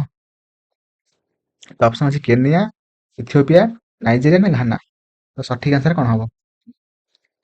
ଯୋଉଟାକି ସଠିକ୍ ଆନ୍ସର ହବ ଆମର ଅପସନ୍ ଇ, ଯୋଉଟାକି ଘାନା ହେଲା। ଯୋଉଟାକି ଆମର 8 ଅକ୍ଟୋବର 8ରୁ 10 ତାରିଖ ମଧ୍ୟରେ ବସିଥିଲା ସେ ଯୋଉ ମିଟିଂଟା 2025 ହେଲା। ତ ପରବର୍ତ୍ତୀ କ୍ୱେଶ୍ଚିନ୍କୁ ଯିବା। କହିଛି ଭାରତ ସରକାର କେଉଁ ବର୍ଷ ପ୍ରୋଜେକ୍ଟ ଟାଇଗର ଆମର ବ୍ୟାଘ୍ର ପ୍ରକଳ୍ପର ଶୁଭାରମ୍ଭ କରିଥିଲେ? ଅପସନ୍ ଅଛି 1973, 83 ନା 93 ନା 2003। ତ ସଠିକ୍ ଆନ୍ସର କ'ଣ ହବ? ଯୋଉଟାକି ଅପସନ୍ ଏ, ଯୋଉଟାକି 1973, ଆମର ଯୋଉଟାକି ଏପ୍ରିଲ 1 ଡେଟ୍ ମଧ୍ୟ ପଚାରିଦେବ କେତେବେଳେ, ଏପ୍ରିଲ 1, 1973। ଏବଂ ଏଟା କୋଉଠି ଆମର ଲଞ୍ଚ କରାଯାଇଥିଲା ନା ଜିମ୍ କର୍ବେଟ୍ ନ୍ୟାସନାଲ ପାର୍କ। ଏବଂ ଆପଣମାନଙ୍କ ଗୋଟେ କମେଣ୍ଟ ରହିବ କି ଆପଣମାନେ ଆନ୍ସର ମତେ କହିବେ କମେଣ୍ଟରେ, ଆମର ଜିମ୍ କର୍ବେଟ୍ ନ୍ୟାସନାଲ ପାର୍କ ଆମର କୋଉଠି ଅଛି ହେଲା। ତ ପରବର୍ତ୍ତୀ କ୍ୱେଶ୍ଚିନ୍କୁ ଯିବା। କହିଛି ରାଜ୍ୟର ବିମାନ ଚଳାଚଳ କ୍ଷେତ୍ରର ବିକାଶ ପାଇଁ ଓଡ଼ିଶା ସରକାର ଅକ୍ଟୋବର 2025ରେ କେଉଁ ଯୋଜନାକୁ ମଞ୍ଜୁରୀ ପ୍ରଦାନ କରିଛନ୍ତି? ଅପସନ୍ ଅଛି ମିଶନ ଉଡ଼ାନ ଓଡ଼ିଶା ନା ବିଜୁ ଏଭିଏସନ୍ ନେଟୱାର୍କ ସ୍କିମ୍ ନା building and management of aviation asset and network ନା option D Odisha regional connectivity programme. ତ ସଠିକ୍ ଆନ୍ସର କ'ଣ ହବ ନା ଆମର ଅପସନ୍ ସି ହେଇଯିବ ସଠିକ୍ ଆନ୍ସର, ଯୋଉଟାକି building and management of aviation asset and network. କାହିଁକିନା ଆପଣମାନେ ଏଇଟା ଦେଖନ୍ତୁ ଯେ ବିଶେଷ କୋଉ ଟାଇପ୍ର କରେଣ୍ଟ ଆଫେୟାର କ୍ୱେଶ୍ଚିନ୍ ପଚାରୁଛି, ତ ସେଇଭଳି ଭାବରେ ଆପଣମାନେ ପଢ଼ିବେ ହେଲା। ତ ପରବର୍ତ୍ତୀ କ୍ୱେଶ୍ଚିନ୍କୁ ଯିବା। କହିଛି ପ୍ରଶାସନିକ ଦକ୍ଷତା ଓ ସୁଶାସନର ମୁଖ୍ୟ ଆଧାର ଭାବରେ ଦଳଗତ କାର୍ଯ୍ୟ ପ୍ରଯୁକ୍ତିବିଦ୍ୟା, ସ୍ୱଚ୍ଛତା, ସମୟାନୁବର୍ତ୍ତିତା ଏବଂ ରୂପାନ୍ତରଣ ଉପରେ ପର୍ଯ୍ୟବେସିତ 5ଟି ପଦକ୍ଷେପ ଓଡ଼ିଶାର କେଉଁ ନେତାଙ୍କ ଦ୍ୱାରା ଶୁଭାରମ୍ଭ କରାଯାଇଥିଲା? କୁହନ୍ତୁ ମୋତେ। ଯୋଉଟାକି ସଠିକ ଆନ୍ସର ହବ କଣ? ଅପସନ ଅଛି ବିଜୁ ପଟ୍ଟନାୟକ, ନବୀନ ପଟ୍ଟନାୟକ, ନା ମଧୁସୂଦନ ଦାସ, ନା ହରେକୃଷ୍ଣ ମହତାବ। ତ ସଠିକ ଆନ୍ସର କଣ ହବ ନା ଅପସନ ସି, ସରି ଅପସନ ବି, ନବୀନ ପଟ୍ଟନାୟକ। ନବୀନ ପଟ୍ଟନାୟକ ଯିଏକି ଆମର 5ଟି, ଯେମିତି ଆମେ ଲୋକମାନେ ଠିକ ଭାବରେ ସବୁ ଫେସିଲିଟି ପାଇପାରିବେ ତା ପାଇଁ ସେ କାମ କରିଥିଲେ। ଏଇଟା ଗୋଟେ ସ୍କିମଟେ ଲଞ୍ଚ କରିଥିଲେ ହେଲା, କେମିତି ଗୋଟେ ଗଭର୍ଣ୍ଣମେଣ୍ଟ ଲୋକମାନଙ୍କ ପାଇଁ ଭଲ ଭାବରେ କାମ କରିପାରିବ ହେଲା। ତ ପରବର୍ତ୍ତୀ କ୍ୱେଶ୍ଚନ କହିଛି ଗ୍ଲୋବାଲ ଇନୋଭେସନ ଇଣ୍ଡେକ୍ସ ଯୋଉଟାକି ଆମର 2025 ଅନୁଯାୟୀ ନିମ୍ନଲିଖିତ ମଧ୍ୟରୁ ଭାରତର ବିଶ୍ୱସ୍ତରରେ କେଉଁ ସ୍ଥାନ ଲାଭ କରିଛି? ଭାରତ ବିଶ୍ୱସ୍ତରରେ କେଉଁ ସ୍ଥାନ ଲାଭ କରିଛି? ତ ଅପସନ ଅଛି 38ତମ, ର୍ୟାଙ୍କ କେତେ ପଚାରିଛି ହେଲା। ଗ୍ଲୋବାଲ ଇନୋଭେସନ ଇଣ୍ଡେକ୍ସରେ 45ତମ, ନା 25ତମ, ନା 81ତମ? ସଠିକ ଆନ୍ସର କଣ ହବ? ଯୋଉଟାକି ଅପସନ ଏ, ଯୋଉଟାକି 38ତମ ହେଲା। ଏବଂ ଟୋଟାଲ କେତେଟା କଣ୍ଟ୍ରି ନା 139 କଣ୍ଟ୍ରି ହେଲା। ଫାଷ୍ଟ କିଏ କହିଥିଲା? ସୁଇଜରଲ୍ୟାଣ୍ଡ ହେଲା, ତାପରେ ସ୍ୱିଡେନ, ତାପରେ ୟୁଏସଏ, ତାପରେ ଚାଇନା। ଆମେ ଭାଇ 38 ନମ୍ବର ହେଲା, ଲେଖି ରଖିବେ। ପରବର୍ତ୍ତୀ କ୍ୱେଶ୍ଚନକୁ ଯିବା। କହିଛି ନିମ୍ନଲିଖିତ ମଧ୍ୟରୁ କେଉଁଟି ଭାରତ ସରକାରଙ୍କ ଖେଲୋ ଇଣ୍ଡିଆ ଯୋଜନାର ଏକ ପ୍ରମୁଖ ଉଦ୍ଦେଶ୍ୟକୁ ସର୍ବୋତ୍ତମ ଭାବରେ ବର୍ଣ୍ଣନା କରେ? କୋଉଟା କରିଛି? ଅପସନ ପଢନ୍ତୁ। ଫାଷ୍ଟ ଅପସନ ହେଉଛି ଆନ୍ତର୍ଜାତିକ ସ୍ତରୀୟ ଅବସରପ୍ରାପ୍ତ କ୍ରୀଡ଼ାବିତମାନଙ୍କୁ ସ୍ୱତନ୍ତ୍ର ଭାବରେ ପେନସନ ପ୍ରଦାନ କରିବା, ନା ପ୍ରତିଭାବାନ ଖେଳାଳିମାନଙ୍କୁ ଚିହ୍ନଟ କରି ଏବଂ ସେମାନଙ୍କ ପାଇଁ ଦୀର୍ଘକାଳୀନ କ୍ରୀଡ଼ା ବିକାଶ ସହାୟତା ପ୍ରଦାନ କରି ତୃଣମୂଳ ସ୍ତରରେ କ୍ରୀଡ଼ାର ବିକାଶକୁ ପ୍ରୋତ୍ସାହିତ କରିବା, ନା କହିଛି ବିଦେଶୀ ପ୍ରଶିକ୍ଷଣ କାର୍ଯ୍ୟକ୍ରମ ମାଧ୍ୟମରେ ଅଲିମ୍ପିକ କ୍ରୀଡ଼ା ପାଇଁ ପ୍ରସ୍ତୁତ ହେଉଥିବା କେବଳ ଇଲେକ୍ଟ ଆଥଲେଟମାନଙ୍କୁ ଆର୍ଥିକ ଅନୁଦାନ ପ୍ରଦାନ କରିବା? ନାହିଁ। ଘରୋଇ କ୍ରୀଡ଼ା, ନା ଘରୋଇ ପିଠା ହବନି। ନା ସଠିକ ଆନ୍ସର କଣ ହବ ନା ଅପସନ ବି, ଯୋଉଟାକି ପ୍ରତିଭାବାନ ଖେଳାଳିମାନଙ୍କୁ ଚିହ୍ନଟ କରିବା ଏବଂ ସେମାନଙ୍କ ପାଇଁ ଦୀର୍ଘକାଳୀନ କ୍ରୀଡ଼ା ବିକାଶର ସହାୟତା ପ୍ରଦାନ କରି ତୃଣମୂଳ ସ୍ତରରେ କ୍ରୀଡ଼ାର ବିକାଶକୁ ପ୍ରୋତ୍ସାହିତ କରିବା। ତ ଅପସନ ବି ହେଇଯିବ ଆପଣମାନଙ୍କର ଏଠି ସଠିକ ଆନ୍ସର ହେଲା। ତ ପରବର୍ତ୍ତୀ କ୍ୱେଶ୍ଚନକୁ ଯିବା। କହିଛି ଯଦି ପରିବହନ ସଂସ୍ଥାନ ଉଦ୍ଭିଦର କେତେକ ମାନେ ଆମର ଯୋଉ ଟ୍ରିରେ ନା ଗଛରେ ଯୋଉ ଆମର ମାନେ ଟ୍ରାନ୍ସପୋର୍ଟେସନ ହୁଏନି କି, ଖାଦ୍ୟ ହଉ ଜଳ ହଉ, ସେଇଟା କଥା ସେ ପଚାରିଛି ହେଲା। ଯେତେବେଳେ ନିର୍ଦ୍ଦିଷ୍ଟ ଅଂଶକୁ ଖାଦ୍ୟ ପହଞ୍ଚାଇବାରେ ବିଫଳ ହୁଏ ତେବେ କଣ ଘଟିବ? ଯଦି ଆମେ ମାନେ ଗୋଟେ ଗଛ ଭିତରେ ଚେରରୁ ଯଦି ଆମେ ମାନେ ପତ୍ର ପର୍ଯ୍ୟନ୍ତ ଖାଦ୍ୟ ନ ଯିବ, କି ପତ୍ରରୁ ଆଉ ସବୁ ମାନେ ଗଛର ଅଲଗା ପାର୍ଟକୁ ଯଦି ମାନେ ଖାଦ୍ୟ ନ ଆସିବ, ତେବେ କଣ ହବ? କଣ ହବ ନା ଅପସନ ଏ, ଯୋଉଟା ପୋଷକ ତତ୍ୱର ଅଭାବ ହେତୁ ସେହି ଅଂଶ ଗୁଡିକ ଜୀବିତ ରହିପାରିବେ ନାହିଁ, ମରିଯିବେ। ଖାଦ୍ୟ ନ ଖାଇଲା ମାନେ ମଣିଷ ତ ଆମର ବଞ୍ଚିବନି, ଆଉ ଗଛ କଣ ବଞ୍ଚିବ? ବୁଝିପାରିଲେ କି ନା? ସେ ସବୁ ଏକ ଟାଇପର।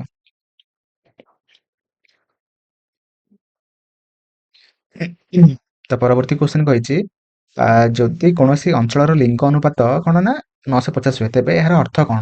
ଏହାର ଅର୍ଥ କଣ ନା ଆମର ହଉଛି 950 ମାନେ ଆମର 1000ଟା ପୁଅରେ 950 ଜଣ ମହିଳା ଅଛନ୍ତି। ମାନେ ହଉଛି ଆପଣମାନଙ୍କୁ ଯଦି କହିବ ସେକ୍ସ ରେସିଓ ହେଲା, ସେକ୍ସ ରେସିଓ ଧର କହିଥିବ 950, ମାନେ ହଉଛି 100ଟା ପୁଅ ଆଣ୍ଡ 950ଟା ଝିଅ ହେଲା। ତ ପରବର୍ତ୍ତୀ କ୍ୱେଶ୍ଚନ ଯିବା। କହିଛି ନିମ୍ନଲିଖିତ ଭାରତୀୟ ସାହିତ୍ୟକ ମାନଙ୍କ ମଧ୍ୟରୁ କେଉଁ ବ୍ୟକ୍ତି ବଙ୍ଗଳା ଭାଷାରେ ଭାରତର ଜାତୀୟ ସଙ୍ଗୀତ ଲେଖିବା ପାଇଁ ଅଧିକ ଜଣାଶୁଣା ଅଟନ୍ତି? ଆମର ଜାତୀୟ ସଙ୍ଗୀତ କିଏ ଲେଖିଥିଲେ? କୁହନ୍ତୁ ମତେ। ଅପସନ ଅଛି ମୁନ୍ସି ପ୍ରେମଚାନ୍ଦ, ନା ରବୀନ୍ଦ୍ରନାଥ ଟାଗୋର, ନା ଆମର ସୁବ୍ରମଣ୍ୟମ ଭାରତୀ, ନା ହରିବଂଶ ରାୟ ବଚ୍ଚନ। ସଠିକ ଆନ୍ସର ଏଠି କଣ ହବ? ରବୀନ୍ଦ୍ରନାଥ ଟାଗୋର ହେଲା, ଦେଇକି ଆମର ପରବର୍ତ୍ତୀ କ୍ୱେଶ୍ଚନକୁ ଯିବା। ପରବର୍ତ୍ତୀ କ୍ୱେଶ୍ଚନ କହିଛି ଭାରତୀୟ ସମ୍ବିଧାନର କେଉଁ ଅନୁସୂଚୀ, ମାନେ ସିଡ୍ୟୁଲ କଥା କହିଛି ଆପଣମାନଙ୍କୁ ଏଠି, କେନ୍ଦ୍ର ଓ ରାଜ୍ୟଗୁଡିକ ମଧ୍ୟରେ କ୍ଷମତା ବଣ୍ଟନ ସମ୍ବନ୍ଧରେ ବର୍ଣ୍ଣନା କରାଯାଇଥାଏ ହେଲା। ନା ଯୋଉ ପାୱାରକୁ 3 ଭାଗରେ ବିଭକ୍ତ କରାଯାଇଅଛି, ତ ସେଇଟା ଆମର କୋଉ ସିଡ୍ୟୁଲରେ ମେନସନ ହେଇକି ଅଛି? ଫାଷ୍ଟ ନା 7, ନା 9, ନା 10? ଯୋଉଟାକି ସଠିକ ଆନ୍ସର ହବ ଆମର 7 ହେଲା। 7 ନମ୍ବରରେ ସିଡ୍ୟୁଲରେ ଲେଖା ହେଇଛି କି ଆମର ପାୱାର ଗୁଡିକ ସବୁ ଆମର କେନ୍ଦ୍ର ଏବଂ ରାଜ୍ୟ ଗୁଡିକ ମଧ୍ୟରେ କ୍ଷମତା ପ୍ରଦାନ କରାଯାଇଛି ହେଲା। ଏବଂ ତା ସହିତ ପ୍ରଥମରେ ଆମର କଣ ଲେଖା ହେଇଛି ନା ଆମର ଷ୍ଟେଟ୍ ଆଣ୍ଡ ୟୁନିୟନ ଟେରିଟୋରୀ ସମ୍ପର୍କରେ ଆମର ଲେଖାଯାଇଅଛି। ଆଉ ନବମରେ ଆମର କଣ ଲେଖା ହେଇଛି? କୁହନ୍ତୁ ମତେ। ନବମରେ ଆମର ଲେଖାଯାଇଛି କଣ? ହଉଛି ଆମର ଟ୍ୟାକ୍ସ ବିଷୟରେ, ରେଭିନ୍ୟୁ ଟ୍ୟାକ୍ସ ହେଲା। ତା ସହିତ ଦଶମରେ ଆମର କଣ ଲେଖାଯାଇଛି ନା ଆଣ୍ଟି ଡିଫେକ୍ସନ ଲ। ଯେତେବେଳେ ଆମର ଗୋଟେ ଏମଏଲଏ କି ଏମପି ମାନେ ପାର୍ଟି ପରିବର୍ତ୍ତନ କରିଥାନ୍ତି, ଗୋଟେ ପାର୍ଟିରେ ଥିବେ ଇଲେକ୍ସନ ଥିବେ, ଆଉ ଗୋଟେ ପାର୍ଟିକୁ ପଳେଇବେ, ସେତେବେଳେ ଆମର ଗୋଟେ ବାଇ ଇଲେକ୍ସନ ହୋଇଥାଏ, ସେଇଟା ହଉଛି ଆଣ୍ଟି ଡିଫେକ୍ସନ ଲ। ଓକେ, ତ ପରବର୍ତ୍ତୀ ଆମେ କ୍ୱେଶ୍ଚନକୁ ଯିବା। ପରବର୍ତ୍ତୀ କ୍ୱେଶ୍ଚନ କହିଛି ସାଧାରଣତଃ କେବଳ ଗରମ କରି ନିମ୍ନଲିଖିତ କେଉଁ ଧାତୁକୁ ସେଗୁଡ଼ିକର ଖଣିଜ ପିଣ୍ଡରୁ ନିଷ୍କାସନ କରାଯାଇପାରିବ ହେଲା, କେବଳ ଗରମ କରିକି? କୁହନ୍ତୁ। ଅପସନ ଏ ସୁନା, ତମ୍ବା, ପାରଦ, ରୂପା। जोटा कि सठिक आंसर हम कौन पारद है। देखिपे सबुरा अलग अच्छे गोटे ना पारदटा अच्छे। तो परवर्ती क्वेश्चन को जी कही 2012 योजना आयोग द्वारा दारिद्रता आकलन पर निम्नलिखित क्यों कमिटी गठित होता क्यों कमिटी 2012 योजना आयोग द्वारा दारिद्रता आकलन पर दारिद्रता को आम आकलन करने क्यों कमिटी आसाला। तो ऑप्शन अच्छी मालीमथ कमिटी ना आम केलकर कमिटी ना रंगराजन कमिटी ना एलएम सिफाई कमिटी। तो सठिक आंसर हम option C Rangarajan committee option C ये सठिक आंसर। और ता सहित कही रखी आमर केलकर कमिटी आमर कौन पे आसते केलकर कमिटी आमर फिस्काल कंसोलिडेशन आसते है। आमर मालीमथ कमिटी जे कि क्रिमिनाल जस्टिस सिस्टम आसते है क्रिमिनाल जस्टिस सिस्टम से आसते एलएन सिंघावी कमिटी आमर जे कि पंचायत राज इंस्टीट्यूशन से आसते पंचायत राज इंस्टीट्यूशन से आसते है। आउ 3टा क्वेश्चन छाड़देले से गुड़िक करदे ये आम 2टा क्वेश्चन छाड़ देते।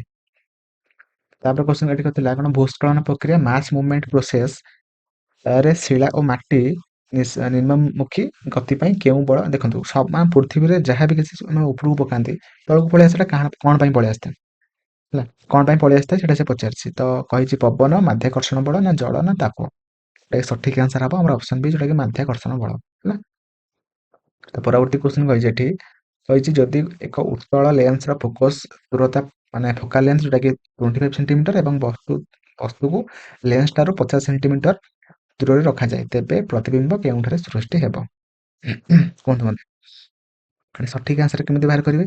देखंतु हमर फॉर्मूला अछि 1/fa is equal to 1/v minus 1/u बुझि पाइले एटा होछि तार u एवं से u टा होछि माइनस रे हबो हला एना हमर मिरर रो जेहेतु माने फ्रंट रे अछि हला माने दर्पण रो जेहेतु फ्रंट रे जे ऑब्जेक्ट अछि सेति माने माइनस ने हबो एवं कोन पय एटा होछि गोटे उत्तल लेंस हला खाली फोकाल लेंस माने 25 फोकाल लेंथ 1/v बाहर करिवे 1/u जगह माने -50 एटा माइनस माइनस प्लस होला तो एटा 1/v इज इक्वल टू 1/25 माइनस 1/50 1/v is equal to 50 loss आगु हैला 2 minus 1 1/50 ताले हमर v टा केते बाहर पइला होछि 50 सेंटीमीटर हैला। तो ऑप्शन डी हेजिबो सठिक आंसर हैला विपरीत दिगरे माने जो दिगरे हमर लेंस अछि तार विपरीत पार्श्व रे 50 सेंटीमीटर दूर से प्रतिबिंबटा सृष्टि हेबो।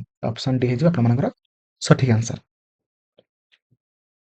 प्रथम क्वेश्चन हम करिवा फर्स्ट क्वेश्चन देछि in PowerPoint 2021 which show type setting ensure the presentation run in full screen loop automatically and disable manual slide control by the viewer हला मान कहि छी हमर को प्रेजेंट माने कहा माध्यम को सेटिंग माध्यम रे हमर पब्लिक जो हमें जहाँ भी किसी माने हमर प्रेजेंटेशन करंती सेटा हमर फुल स्क्रीन होइतै माने जे पर्यंत हम माने ता मैनुअली माने कंट्रोल करि नाहंती तो सही हमर जो सेटिंग रे हम कोन करिथांती जोटा कि पावर पॉइंट 2021 रे अछि।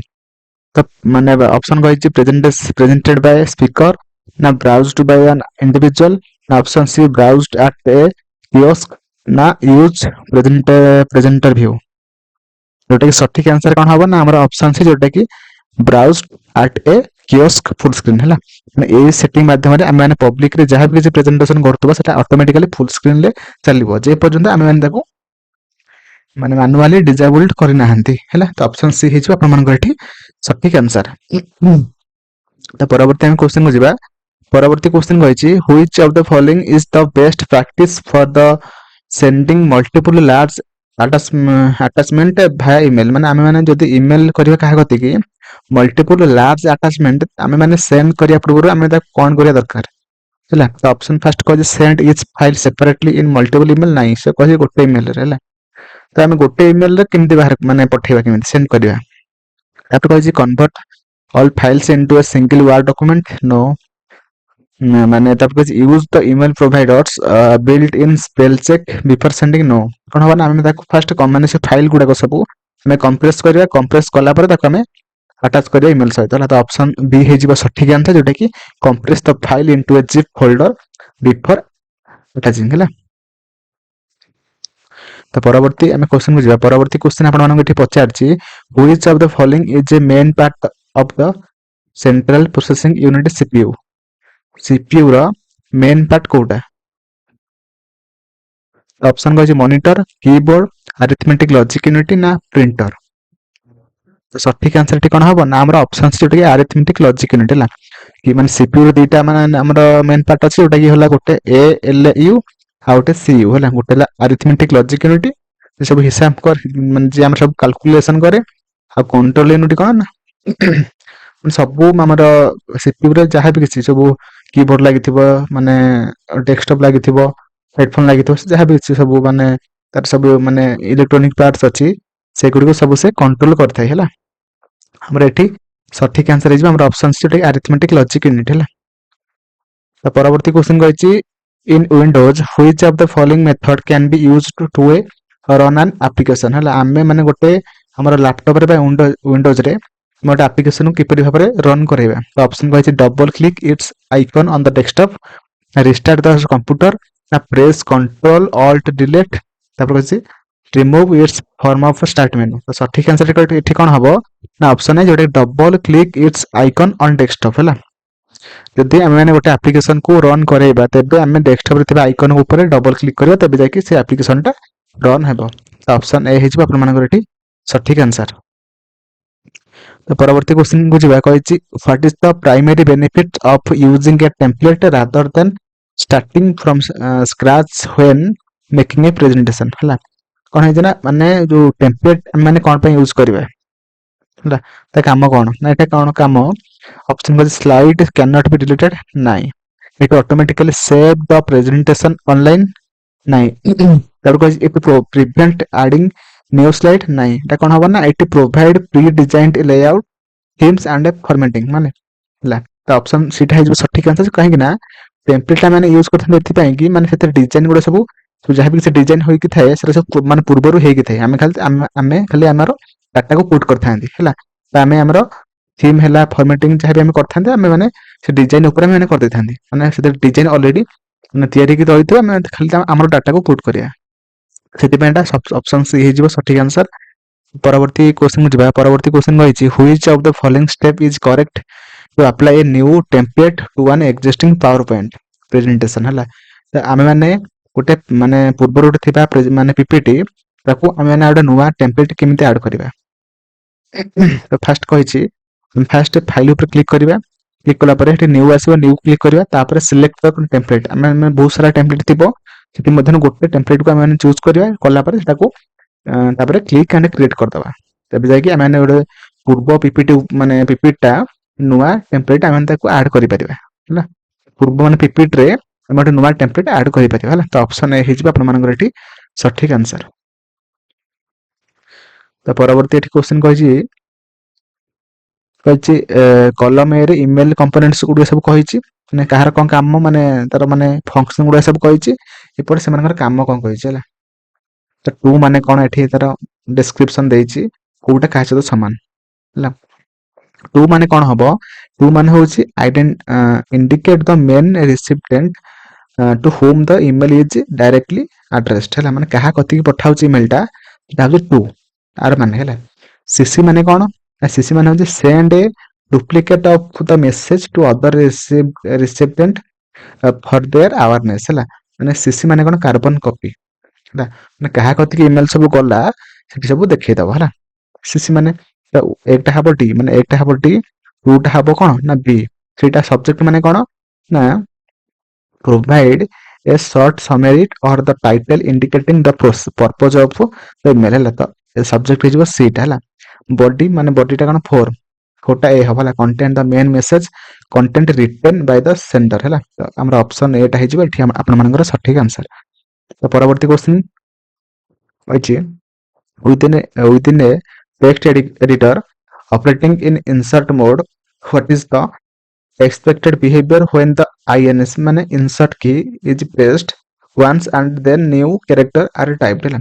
ଇନସର୍ଟ କି ଯଦି ଆମେ ଗୋଟେ ଟାଇପ ଏଡିଟର ବା ଗୋଟେ ଟେକ୍ସଟ ଏଡିଟର ସେ ଯଦି ମାନେ ପ୍ରେସ୍ କରୁଛି ତାର କାମ କଣ ନା ଅପସନ ଡି ଯୋଉଟା କି ଟେକ୍ସଟ ଏଡିଟର ବୋଲି ସୁଇଚ ଟୁ ଓଭରରାଇଟ୍ ମୋଡ ହେଲା ଓଭରରାଇଟ୍ ମୋଡକୁ ସେ ପଳେଇବ ଏବଂ ତା ସହିତ and subsequent typing will replace existing character ହେଲା ତ ଅପସନ ଡି ହେଇଯିବ ଆପଣମାନଙ୍କର ଏଠି ସଠିକ ଆନ୍ସର। ତ ପରବର୍ତ୍ତୀ କ୍ୱେଶ୍ଚନ କହିଛି to copy text in Microsoft Office Professional 2021 the keyboard shortcut to be used is ହେଲା ଆମ ଯଦି ଗୋଟେ ଟେକ୍ସଟକୁ ଆମେ ଯଦି କପି କରିବା ତେବେ ତ ଆମେ କୋଉ ସର୍ଟକଟ କି ୟୁଜ୍ କରିବା ଗୋଟେ ଅପସନ ସି ଯୋଉଟା କଣ୍ଟ୍ରୋଲ ସି କୁ ପୁଟ୍ କରି ମାନେ ଟାଇପ କରିବା ତେବେ ଯାଇକି ଆମର ଗୋଟେ ଟେକ୍ସଟ କପି ହେଇପାରିବ। ପରବର୍ତ୍ତୀ କ୍ୱେଶ୍ଚନ ଅଛି what is the purpose of the custom short feature in MS Excel ହେଲା ଆମେ କଷ୍ଟମ ସର୍ଟ ଆମେ କଣ ପାଇଁ କରିଥାନ୍ତି ନା डिलीट କରିବା ପାଇଁ ନାହିଁ ଇନସର୍ଟ ଦ ଚାର୍ଟ ହବ ନାହିଁ to change the font style ନାହିଁ ଅପସନ ବି ଯୋଉଟା to sort data based on multiple criteria ମାନେ ମଲ୍ଟିପଲ କ୍ରାଇଟେରିଆକୁ ନେଇକି ଆମେ ମାନେ ଡାଟାକୁ ମାନେ ସଜେଇଥାନ୍ତି ହେଲା ମାନେ ଖୋଜିଥାନ୍ତି ତ ଅପସନ ବି ହେଇଯିବ ସଠିକ ଆନ୍ସର ହେଲା। ଯେମିତି ଆମେ ଫ୍ଲିପକାର୍ଟ ଆଜିଓରେ ସବୁ ଆମେ ସର୍ଟ କରନ୍ତି ଆପଣମାନେ ପୁଅମାନଙ୍କର ଡ୍ରେସ୍ ଦରକାର ପୁଅମାନେ ମେନ୍ ଚୁଜ୍ କରିବେ ଝିଅମାନଙ୍କର ଡ୍ରେସ୍ ଦରକାର ଆପଣମାନେ ଓମେନ୍ ଚୁଜ୍ କରିବେ ହେଲା ତ ସେଇଭଳିଆ। ତାପରେ କହିଛି which of the following is classified as both ଆନ୍ ଇନପୁଟ୍ ଆଣ୍ଡ ଆଉଟପୁଟ୍ ଡିଭାଇସ୍ ମାନେ ଚାରିଟା ଅପସନ ମଧ୍ୟରୁ କୋଉଟା ଆମର ଗୋଟେ ଇନପୁଟ୍ ଏବଂ ତା ସହିତ ଆଉଟପୁଟ୍ ଡିଭାଇସ୍ ଅଟେ ଫାର୍ଷ୍ଟ କହିଛି ମାଉସ୍ ୱେବକ୍ୟାମ୍ ଟଚ୍ ସ୍କ୍ରିନ୍ ନା ମାଇକ୍ରୋଫୋନ୍ ସଠିକ ଆନ୍ସର ହେଇଯିବ ଆମର ଅପସନ ସି ଯୋଉଟାକି ଟଚ୍ ସ୍କ୍ରିନ୍ ହେଲା ଅପସନ ସି। ତ ପରବର୍ତ୍ତୀ କ୍ୱେଶ୍ଚନ କହିଛି which operational mode is activated in Microsoft Word upon opening a document originating from an untrusted source or location ହେଲା ଯଦି ଆମେ ଗୋଟେ ଅନଟ୍ରଷ୍ଟେଡ ସୋର୍ସରେ ଆମର ଫାଇଲଟାକୁ ଓପନ କରୁଛନ୍ତି ତେବେ ଆମେ ସେତେବେଳେ ମାନେ ଆମର ଯୋଉ ୱିଣ୍ଡୋରେ ହଉ ମାଇକ୍ରୋସଫ୍ଟ ୱାର୍ଡଟା ଗୋଟେ କୋଉ ପ୍ରକାରର ଭ୍ୟୁଟା ଆକ୍ଟିଭେଟେଡ ହୋଇଯାଇଥାଏ ଅପସନ ଅଛି ଏଡିଟିଂ ମୋଡ ନା ପ୍ରୋଟେକ୍ଟେଡ ଭ୍ୟୁ ନା ସେଫ୍ ମୋଡ ନା ରିଡ୍ ଆଣ୍ଡ ରାଇଟ୍ ମୋଡ जोटा सठिक आंसर है हमर ऑप्शन बी जोटा प्रोटेक्टेड व्यू है ऑप्शन बी।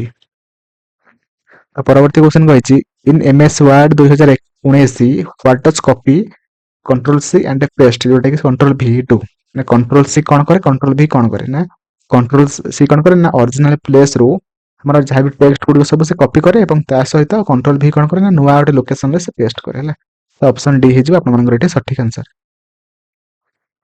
The परवर्ती क्वेश्चन कहिछि in to insert a new column using the ribbon what is correct navigation path हला यदि हम माने गोटे एक्सेल ले नुआ गोटे कॉलम ऐड करबा तबे हम माने कोन करिया ना फास्ट होम को जिबा होम गला पर इंसर्ट को जिबा इंसर्ट कला पर इंसर्ट शीट कॉलम ऊपर क्लिक करले ऑटोमेटिकली गोटे कॉलम टे ऐड हिजो जोठी हमर माउस पॉइंट माने पॉइंटर थिबो सेठी हमर गोटे कॉलम टे ऐड हिजो। The परवर्ती क्वेश्चन कहछि a user want to calculate the total of all numeric entries in column which function should they use in MS Excel 2019 ता गोटे कॉलम रे सब जदि हमर न्यूमेरिकल डाटा गुड जदि हम ऐड करिबा तबे हम को फंक्शन टा हमर दरकार बा को हमर कैलकुलेट करिया पई हम कोनटा यूज करिबा को फंक्शन को यूज करिबा ता ऑप्शन कहिछि मार्क्स काउंट ना सम ना एवरेज जे त मान सबरा को ऐड करिबा तर हमर सठिक आंसर हो सम तो ऑप्शन सी SUM सम हला।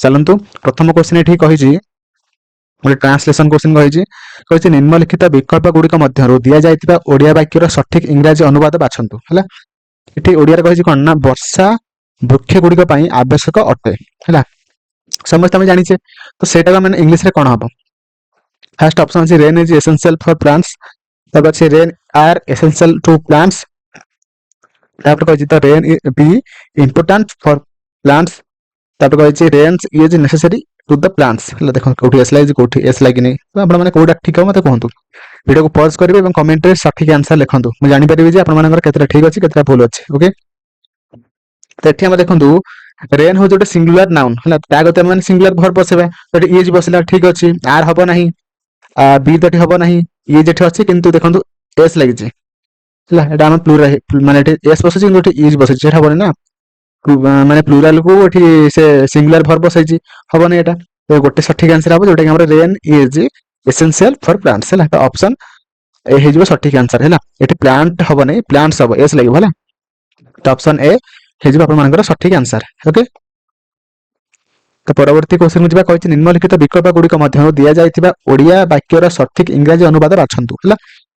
ଏଠି କହିଛି ତକ୍ଷଶିଳା ଏକ ପୁରାତନ ଶିକ୍ଷା କେନ୍ଦ୍ର ଅଟେ। ଏଟାକୁ ଆମେ ଇଂଲିଶରେ କହିବା କଣ ହବ? ତ ଅପସନ ଏ କହିଛି Takshashila was an ancient centre of education, ନା Takshashila were ancient education center, ନା the Takshila is old learning centers, ନା Takshila be the ancient educations। ଦେଖନ୍ତୁ କଣ ହବ, where ହବ ନାହିଁ ହେଲା, ଏଟା ମାନେ ପୂର୍ବ କଥା କହୁଛି, ଇଜ ହବ ନାହିଁ କି ବି ହବ ନାହିଁ, କଣ ହବ ନା Takshila was an ancient center of education, ଯୋଉଟା କି ଅପସନ ଏ ହେଇଯିବ ଆପଣମାନଙ୍କର ଏଠି ସଠିକ ଆନ୍ସର ହେଲା। ତ ପରବର୍ତ୍ତୀ କ୍ୱେଶ୍ଚନ ସେଇଭଳିଆ କ୍ୱେଶ୍ଚନ ଗୋଟେ କହିଛି, ଓଡିଆରେ କହିଛି କଣ, ପାଣି ଜାହାଜ ଗୁଡ଼ିକ ସାଗରର ଭିନ୍ନ ଗଭୀରତାରେ ପାଣି ଭିତରେ ସଞ୍ଚାଳନ ପାଇଁ ରୂପାନ୍ତରିତ କରାଯାଇଅଛି ହେଲା। ତ ଏଇଟା ଆମର ସଠିକ ଆନ୍ସର କୋଉଟା ହବ ଇଂଲିଶରେ? ତ ଫାଷ୍ଟ ଅପସନ କହିଛି, ଦେଖନ୍ତୁ ଫାଷ୍ଟ କହିଛି option A submarine are design to operate under water at different depths in the oceans ହେଲା। କିନ୍ତୁ ଏଠି ଖାଲି ଓସେନ ହବ ନାହିଁ, କାହିଁକିନା ଗୋଟେ ଓସେନ କଥା ସେ କହି ନାହିଁ, ହବ ନାହିଁ। ଡେପ୍ଥ ଗୋଟେ ଡେପ୍ଥ ନଥିବ, ତ ବହୁତ ସାରା ଥିବ, ତ ଏସ୍ ଲାଗିବ ଏଠି ହେଲା, এটা ହବ ନାହିଁ। ତାପରେ ଆସିଲା ଏଠି design to operates at different depths of ocean, ଅଣ୍ଡରଟା ଅଣ୍ଡର ୱାଟର ହବ ଗୋଟେ ୱାର୍ଡ ହେଲା। ଅଣ୍ଡର ୱାଟର ଭିତରେ କିଛି ନାହିଁ, ବଟ ଗୋଟେ ୱାର୍ଡ ହେଲା, ଅଣ୍ଡର ୱାଟର। ତାପରେ ଅପସନ ଏ ହେଇଯିବ ଆପଣମାନଙ୍କର ସଠିକ ଆନ୍ସର ହେଲା। Submarines are designed to operate under water at different depths in the oceans ହେଲା। ତ ଅପସନ ଏ ହେଇଯିବ ଆପଣମାନଙ୍କର ଏଠି ସଠିକ ଆନ୍ସର ହେଲା। ତ ପରବର୍ତ୍ତୀ ଆମେ କ୍ୱେଶ୍ଚନକୁ ଯିବା। ପରବର୍ତ୍ତୀ ଆମର କ୍ୱେଶ୍ଚନ ଏଠି ଆପଣମାନଙ୍କୁ କହିଥିଲା କଣ, ଆଉ ଆମର କହିଥିଲା ଏଠି ପ୍ୟାସେଜ କ୍ୱେଶ୍ଚନ ହେଲା। ପ୍ୟାସେଜ ତ କ୍ୱେଶ୍ଚନ ମୁଁ ଜାଣିଛି, କିନ୍ତୁ ଆପଣମାନେ ଏଟା ଗୋଟେ ଜିକେ କ୍ୱେଶ୍ଚନ ଭାବରେ ବି ନେଇପାରିବେ, ବୁଝିଲେ କି ନାହିଁ, କାହିଁକିନା ଏଟା ଗୋଟେ ଆମର ହିଷ୍ଟ୍ରିରୁ ଆସିଛି ପ୍ୟାସେଜଟା ହେଲା। ତ ପ୍ରଥମ କ୍ୱେଶ୍ଚନ ଏଠି ଆପଣମାନଙ୍କୁ କଣ ପଚାରିଛି, କହିଛି ଭାରତର ସମ୍ବିଧାନ ସଭା କେଉଁ ଯୋଜନାରେ ଗଠିତ ହୋଇଥିଲା, ମାନେ କୋଉ ଯୋଜନା ମାଧ୍ୟମରେ ଏଟାକୁ ମାନେ ସମ୍ବିଧାନ ସଭା ତିଆରି କରାଯାଇଥିଲା। ତ ଅପସନ ଏ କହିଛି ମାଉଣ୍ଟ ବ୍ୟାଟେନ ଯୋଜନା, କ୍ୟାବିନେଟ ମିଶନ ଯୋଜନା, ନା କ୍ରିପ୍ସ ମିଶନ, ନା ସାଇମନ କମିଶନ। ତ ସଠିକ ଆନ୍ସର ଏଠି କଣ ହବ? ଆଉ ପ୍ୟାସେଜ ଦେଖିବାର କିଛି ନିଡ୍ ନଥିବ ମୁଁ ବି ଭାବୁଛି, କିନ୍ତୁ ମୁଁ ଦେଖେଇ ଦଉଛି ହେଲା। ଯୋଉଟା କି ଆମର କ୍ୟାବିନେଟ ମିଶନ ହେଲା, ସମସ୍ତେ ଜାଣିଥିବେ ଏଟା, ଅଜାଣିଥିଲେ ଜାଣି ରଖନ୍ତୁ, କାହିଁକି ନା ଜିକେ କ୍ୱେଶ୍ଚନ ହେଲା। ତ ଅପସନ ବି ହେଇଯିବ ଆପଣମାନଙ୍କର ଏଠି ସଠିକ ଆନ୍ସର ହେଲା, କ୍ୟାବିନେଟ ମିଶନ ଯୋଜନା। ପରବର୍ତ୍ତୀ କ୍ୱେଶ୍ଚନ କହିଛି ସମ୍ବିଧାନ ସଭାର ଅଧ୍ୟକ୍ଷ କିଏ? ନା ଅପସନ କହିଛି ଜବାହରଲାଲ ନେହେରୁ, ଡକ୍ଟର ରାଜେନ୍ଦ୍ର ପ୍ରସାଦ, ନା ଡକ୍ଟର ବି ଆର୍ ଆମ୍ବେଦକର, ନା ସର୍ଦ୍ଦାର ପଟେଲ। କଣ ହବ? ରାଜେନ୍ଦ୍ର ପ୍ରସାଦ, ସମସ୍ତେ ଜାଣିଛେ ଏଟା, ଅପସନ ବି। ପରବର୍ତ୍ତୀ କ୍ୱେଶ୍ଚନକୁ ଯିବା, କହିଛି ଡ୍ରାଫ୍ଟ କମିଟିର ଅଧ୍ୟକ୍ଷ କିଏ? ସମସ୍ତେ ଜାଣିଛନ୍ତି ଏଟା, ସମସ୍ତେ କରିପାରିବେ, ଡକ୍ଟର ବି ଆର୍ ଆମ୍ବେଦକର ହେଲା, ଅପସନ ସି। ପରବର୍ତ୍ତୀ କ୍ୱେଶ୍ଚନ ହେଉଛି ଭାରତର ସମ୍ବିଧାନ କେବେ ଗୃହୀତ ହୋଇଥିଲା ହେଲା। ଗୋଟେ ଡେଟ୍ ହଉଛି ଗୃହୀତ ହେଇଥିଲା, ଗୋଟେ କାର୍ଯ୍ୟକାରୀ ହେଇଥିଲା। ଗୃହୀତ କେବେ ହେଇଥିଲା ନା ଆମର ନଭେମ୍ବର 26, 1949, କିନ୍ତୁ କାର୍ଯ୍ୟକାରୀ କେବେ ହେଇଥିଲା ଜାନୁଆରୀ 26, 1950 ହେଲା। ତ ପରବର୍ତ୍ତୀ କ୍ୱେଶ୍ଚନ ହେଉଛି ସମ୍ବିଧାନ ସଭାର କେତୋଟି ଅଧିବେଶନ ବସି ବିଚାର ବିମର୍ଶ କରି ସମ୍ବିଧାନ ପ୍ରସ୍ତୁତ କରାଯାଇଥିଲା, କେତୋଟି? ପ୍ୟାସେଜରେ ଅଛି ହେଲା, ସବୁ କିଛି ଏଠି ଆପଣଙ୍କୁ ଦେଖେଇ ଦେଇଛି, ମାନେ ମେନସନ କରିକି ଦେଖନ୍ତୁ କେତୋଟି, ନା 11ଟି ହେଲା, ଏଠି 11ଟି। ଓକେ, ତ ପରବର୍ତ୍ତୀ ଆମେ କ୍ୱେଶ୍ଚନକୁ ଯିବା। ଏଠି ଆମର ସଠିକ ଆନ୍ସର ହେଇଯିବ କଣ, ନା ଅପସନ ବି 11 ହେଲା। ତ ପରବର୍ତ୍ତୀ କ୍ୱେଶ୍ଚନ ହେଉଛି ପରିମାଣବାଚକ ବିଶେଷଣଟି ଚୟନ କର। ଚାରିଟାଙ୍କ ଅପସନ ମଧ୍ୟରୁ ଆମର କୋଉଟା ପରିମାଣବାଚକ ବିଶେଷଣ ହେଲା।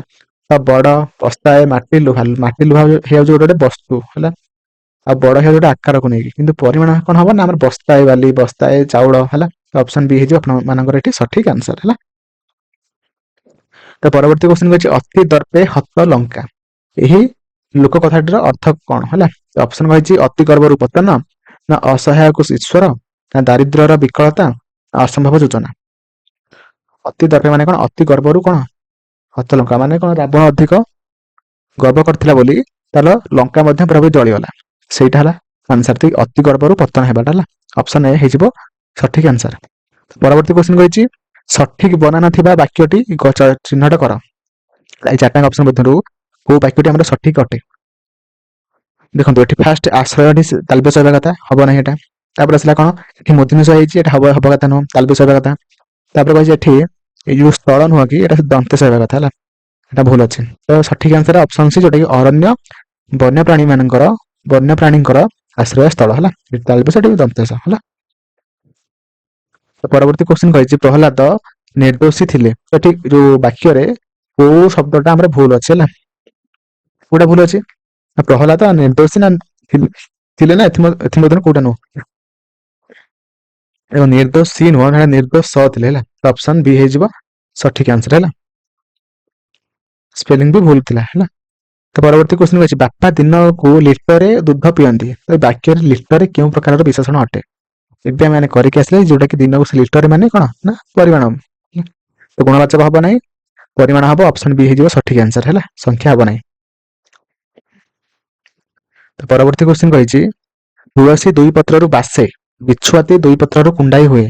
ଏହି ଲୋକ କଥାଟିର ଠିକ ଅର୍ଥ କଣ ହେଲା? ତ ଅପସନ ଫାଷ୍ଟ କହିଛି, ସବୁ ଭଲ ଗୁଣ ପରେ ଜଣା ପଡେ, କାହାକୁ ଭରସା କରିବା ଉଚିତ ନୁହେଁ। ଅପସନ ସି କହିଛି, ଗୁଣ କେବଳ ବଡ ହେଲେ ଜଣା ପଡେ, ନା ଅପସନ ଡି କହିଛି ପ୍ରକୃତ ଗୁଣ ପ୍ରାଥମିକ ସ୍ତରରୁ ହିଁ ଜଣା ପଡେ। ତ ସଠିକ ଆନ୍ସର ଏଠି କଣ ହବ ନା ହଉଛି ତୁଳସୀ ଦୁଇ ପତ୍ରରୁ ବାସେ ଆଉ ବିଛୁଆତି ଦୁଇ ପତ୍ରରୁ କୁଣ୍ଡାଇ ହୁଏ। ତାର ଅର୍ଥ ହଉଛି ଅପସନ ଡି, ଯୋଉଟା କି ପ୍ରକୃତ ଗୁଣ ପ୍ରାଥମିକ ସ୍ତରରୁ ହିଁ ଜଣା ପଡେ। ଅପସନ ଡି ହେଇଯିବ ଆପଣମାନଙ୍କର ଏଠି ସଠିକ ଆନ୍ସର। କାହିଁକି ନା ଯୋଉଟା ଛୋଟ ପିଲା ତାର ଭବିଷ୍ୟତରେ କଣ କରିବ ସେଟା ଆକ୍ଚୁଆଲି ତା ଛୋଟ ପିଲା ଦିନରୁ ଜଣା ପଡିଥାଏ ହେଲା। ପରବର୍ତ୍ତୀ କ୍ୱେଶ୍ଚନ କହିଛି, ପକ୍ଷୀ ଗୁଡିକ ଚେଁ ଚାଁ ଶବ୍ଦ କରୁଛନ୍ତି। ରେଖାଙ୍କିତ ପଦଟି କେଉଁ ପ୍ରକାରର ଅବ୍ୟୟ ପଦ ଅଟେ? ଅପସନ ଏ କହିଛି ଭାବ ସୂଚକ ଅବ୍ୟୟ, ଅପସନ ବି କହିଛି ପରିମାଣ ସୂଚକ ଅବ୍ୟୟ, ଅପସନ ଡି କହିଛି ବିପସାର୍ଥକ ଅବ୍ୟୟ, ଅପସନ ଡି କହିଛି ଧନାତ୍ମକ ଅବ୍ୟୟ। ଏଠି ଆମର ସଠିକ ଆନ୍ସର କଣ ହବ ନା ଚେଁ ଚାଁ ମାନେ କଣ ଧନାତ୍ମକ ଅବ୍ୟୟ ହେଲା। ଅପସନ ବି ଅପସନ ଡି ହେଇଯିବ ଆପଣମାନଙ୍କର ଏଠି ସଠିକ ଆନ୍ସର ହେଲା। ପ୍ରଥମ କ୍ୱେଶ୍ଚନ ଆପଣମାନେ ଦେଖିପାରୁଥିବେ, କହିଛି 5 ଜଣ ବନ୍ଧୁ ଯିଏକି ଆକାଶ, ବୀଣା, ଚରଣ, ଦେବଲୀନା ଏବଂ ଏକତା ଦକ୍ଷିଣ ଦିଗକୁ ମୁହଁ କରି ଏକ ସରଳ ରେଖାରେ ଛିଡା ହୋଇଛନ୍ତି। ଓକେ, ଦେବଲୀନା ଏବଂ ଏକତାଙ୍କ ମଧ୍ୟରେ କେବଳ 3 ଜଣ ବନ୍ଧୁ ଛିଡା ହୋଇଛନ୍ତି। ଆକାଶ ଦେବଲୀନାଙ୍କ ଠିକ ବାମ ପଟରେ ଛିଡା ହୋଇଛନ୍ତି ଏବଂ ଚରଣ ଏକତାଙ୍କ ଠିକ ଡାହାଣ ପାର୍ଶ୍ୱରେ ଛିଡା ହୋଇଛନ୍ତି। ଧାଡିର ବାମ ପାର୍ଶ୍ୱରୁ ତୃତୀୟ ସ୍ଥାନରେ କିଏ ଛିଡା ହୋଇଛନ୍ତି? ଏଟା ସେ ଆପଣମାନଙ୍କୁ କ୍ୱେଶ୍ଚିନ୍ ପଚାରିଛି ହେଲା। ଓକେ, ଦେଖନ୍ତୁ ଏଟା କେମିତି କରିବେ। ଫାଷ୍ଟ କଣ କରିବେ ନା ଗୋଟେ ଗାର ଟାଣିବେ ହେଲା। ଏଇଟା ଭାବି ଦିଅନ୍ତୁ, ଏଇଟା କି ଆମର ଉପରକୁ ହେଲା ସାଉଥ ହେଲା ମାନେ ଦକ୍ଷିଣ ଦିଗ। ଫାଷ୍ଟ ସେ କଣ କହିଛି 5ଟା ଗାର ଟାଣିଦେବେ। 3 4 5 5ଟା ଗାର ଟାଣିଦେବେ। ଟାଣିଲା ପରେ ଫାଷ୍ଟ ସେ କଣ କରିଥିଲା ନା ଦେବଲୀନା ଏବଂ ଏକତାଙ୍କ ମଧ୍ୟରେ କେବଳ 3 ଜଣ ବନ୍ଧୁ ଅଛନ୍ତି ହେଲା। ଜଣକୁ ରଖିଦେବେ କୋଉଠି ମାନେ ଦେବଲୀନା ଏକତା ଜାଣିକି ସେମାନେ ଦି ସାଇଡରେ ସେମାନେ ଅଛନ୍ତି ହେଲା। ଓକେ, ତ ଫାଷ୍ଟ କଣ କରିବେ, ଫାଷ୍ଟ ଏକତାକୁ ରଖିଦେବେ ବାଁ ପଟରେ ହେଲା। ରଖିଦେଲେ ଏକତାକୁ ବାଁ ପଟରେ ଏବଂ ଡାହାଣ ପଟରେ ଦେବଲୀନାକୁ ରଖିଦେଲେ। ଓକେ, ତାପରେ କହିଛି 3 ଜଣ ବନ୍ଧୁ ଛିଡା ହେଇଛନ୍ତି। ଆକାଶ ଦେବଲୀନାଙ୍କର ଠିକ ବାମରେ, ମାନେ ଦେବଲୀନାର ବାମରେ କିଏ ନା ଆକାଶ ହେଲା। ଆକାଶ ତାପରେ ହେଲା ଆଉ ଚରଣ ହେଲା ଏକତାର ଡାହାଣ ପଟରେ, ମାନେ ଚରଣ ହଉଛି ଏକତାର ଡାହାଣ ପଟରେ ହେଇଗଲା। ମଝିରେ ଆଉ କିଏ ରହିଲା? ବୀଣା। ଏବେ ସେ କ୍ୱେଶ୍ଚିନ୍ ପଚାରିଛି, କହିଛି ଧାଡିର ବାମ ପାଖରୁ ତୃତୀୟ ସ୍ଥାନରେ କିଏ ଛିଡା ହୋଇଛନ୍ତି ହେଲା। ଏଇଟା ବାମ ପଟରୁ ତୃତୀୟ ସ୍ଥାନରେ କିଏ ନା ବୀଣା। ଆମର ଉପରେ ମଝିରେ କିଏ ଠିଆ ହେଇଛି ସେ କ୍ୱେଶ୍ଚିନ୍ ପଚାରିଛି ହେଲା। ତ ଅପସନ ସି ହେଇଯିବ ସଠିକ ଆନ୍ସର, ଯୋଉଟା କି ବୀଣା। ଓକେ, ପେସେନ୍ସର ସହିତ ସବୁ କ୍ୱେଶ୍ଚିନ୍ କରିବେ, ଭଲ କ୍ୱେଶ୍ଚିନ୍ ପଡିଥିଲା ହେଲା। ତା ପରବର୍ତ୍ତୀ କ୍ୱେଶ୍ଚିନ୍ କହିଛି ଗୋଟେ ବ୍ଲଡ ରିଲେସନକୁ ନେଇକି କ୍ୱେଶ୍ଚିନ୍ ହେଲା। ଫାଷ୍ଟ କହିଛି ଟି ହେଉଛି ୱାଇ ର ଝିଅ ହେଲା। ଏମିତି ଆପଣ ଡାଇଗ୍ରାମ କରିବେ। ଟି ହେଉଛି ୱାଇ ର ଝିଅ, ମାନେ ୱାଇ ହେଲା ବାପା ହଉ କି ମା ହଉ ହେଲା। ୱାଇ ର ଝିଅ କିଏ ନା ହଉଛି ଟି। ଓକେ, ମୁଁ ଯେମିତି ଲେଖୁଛି ଆପଣମାନେ ସେମିତି ଲେଖିକି କରିବେ ହେଲା। ତାପରେ କହିଛି ଏକ୍ସ ହେଉଛି ଡବ୍ଲୁ ର ସ୍ୱାମୀ। ଏକ୍ସ ହେଉଛି ଡବ୍ଲୁ ର ସ୍ୱାମୀ। ଏକ୍ସ ହେଉଛି ଡବ୍ଲୁ ର ସ୍ୱାମୀ, ମାନେ ଇଏ ହଉଛି ତାର ସ୍ତ୍ରୀ, ଇଏ ହଉଛି ତାର ସ୍ୱାମୀ ହେଲା। ପ୍ଲସ୍ ଦେଇଦେଲି। ତାପରେ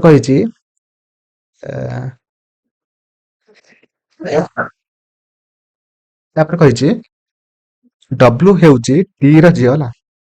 ଟି ର ଝିଅ କିଏ? ଡବ୍ଲୁ ହେଲା। ବୁଝିପାରିଲେ?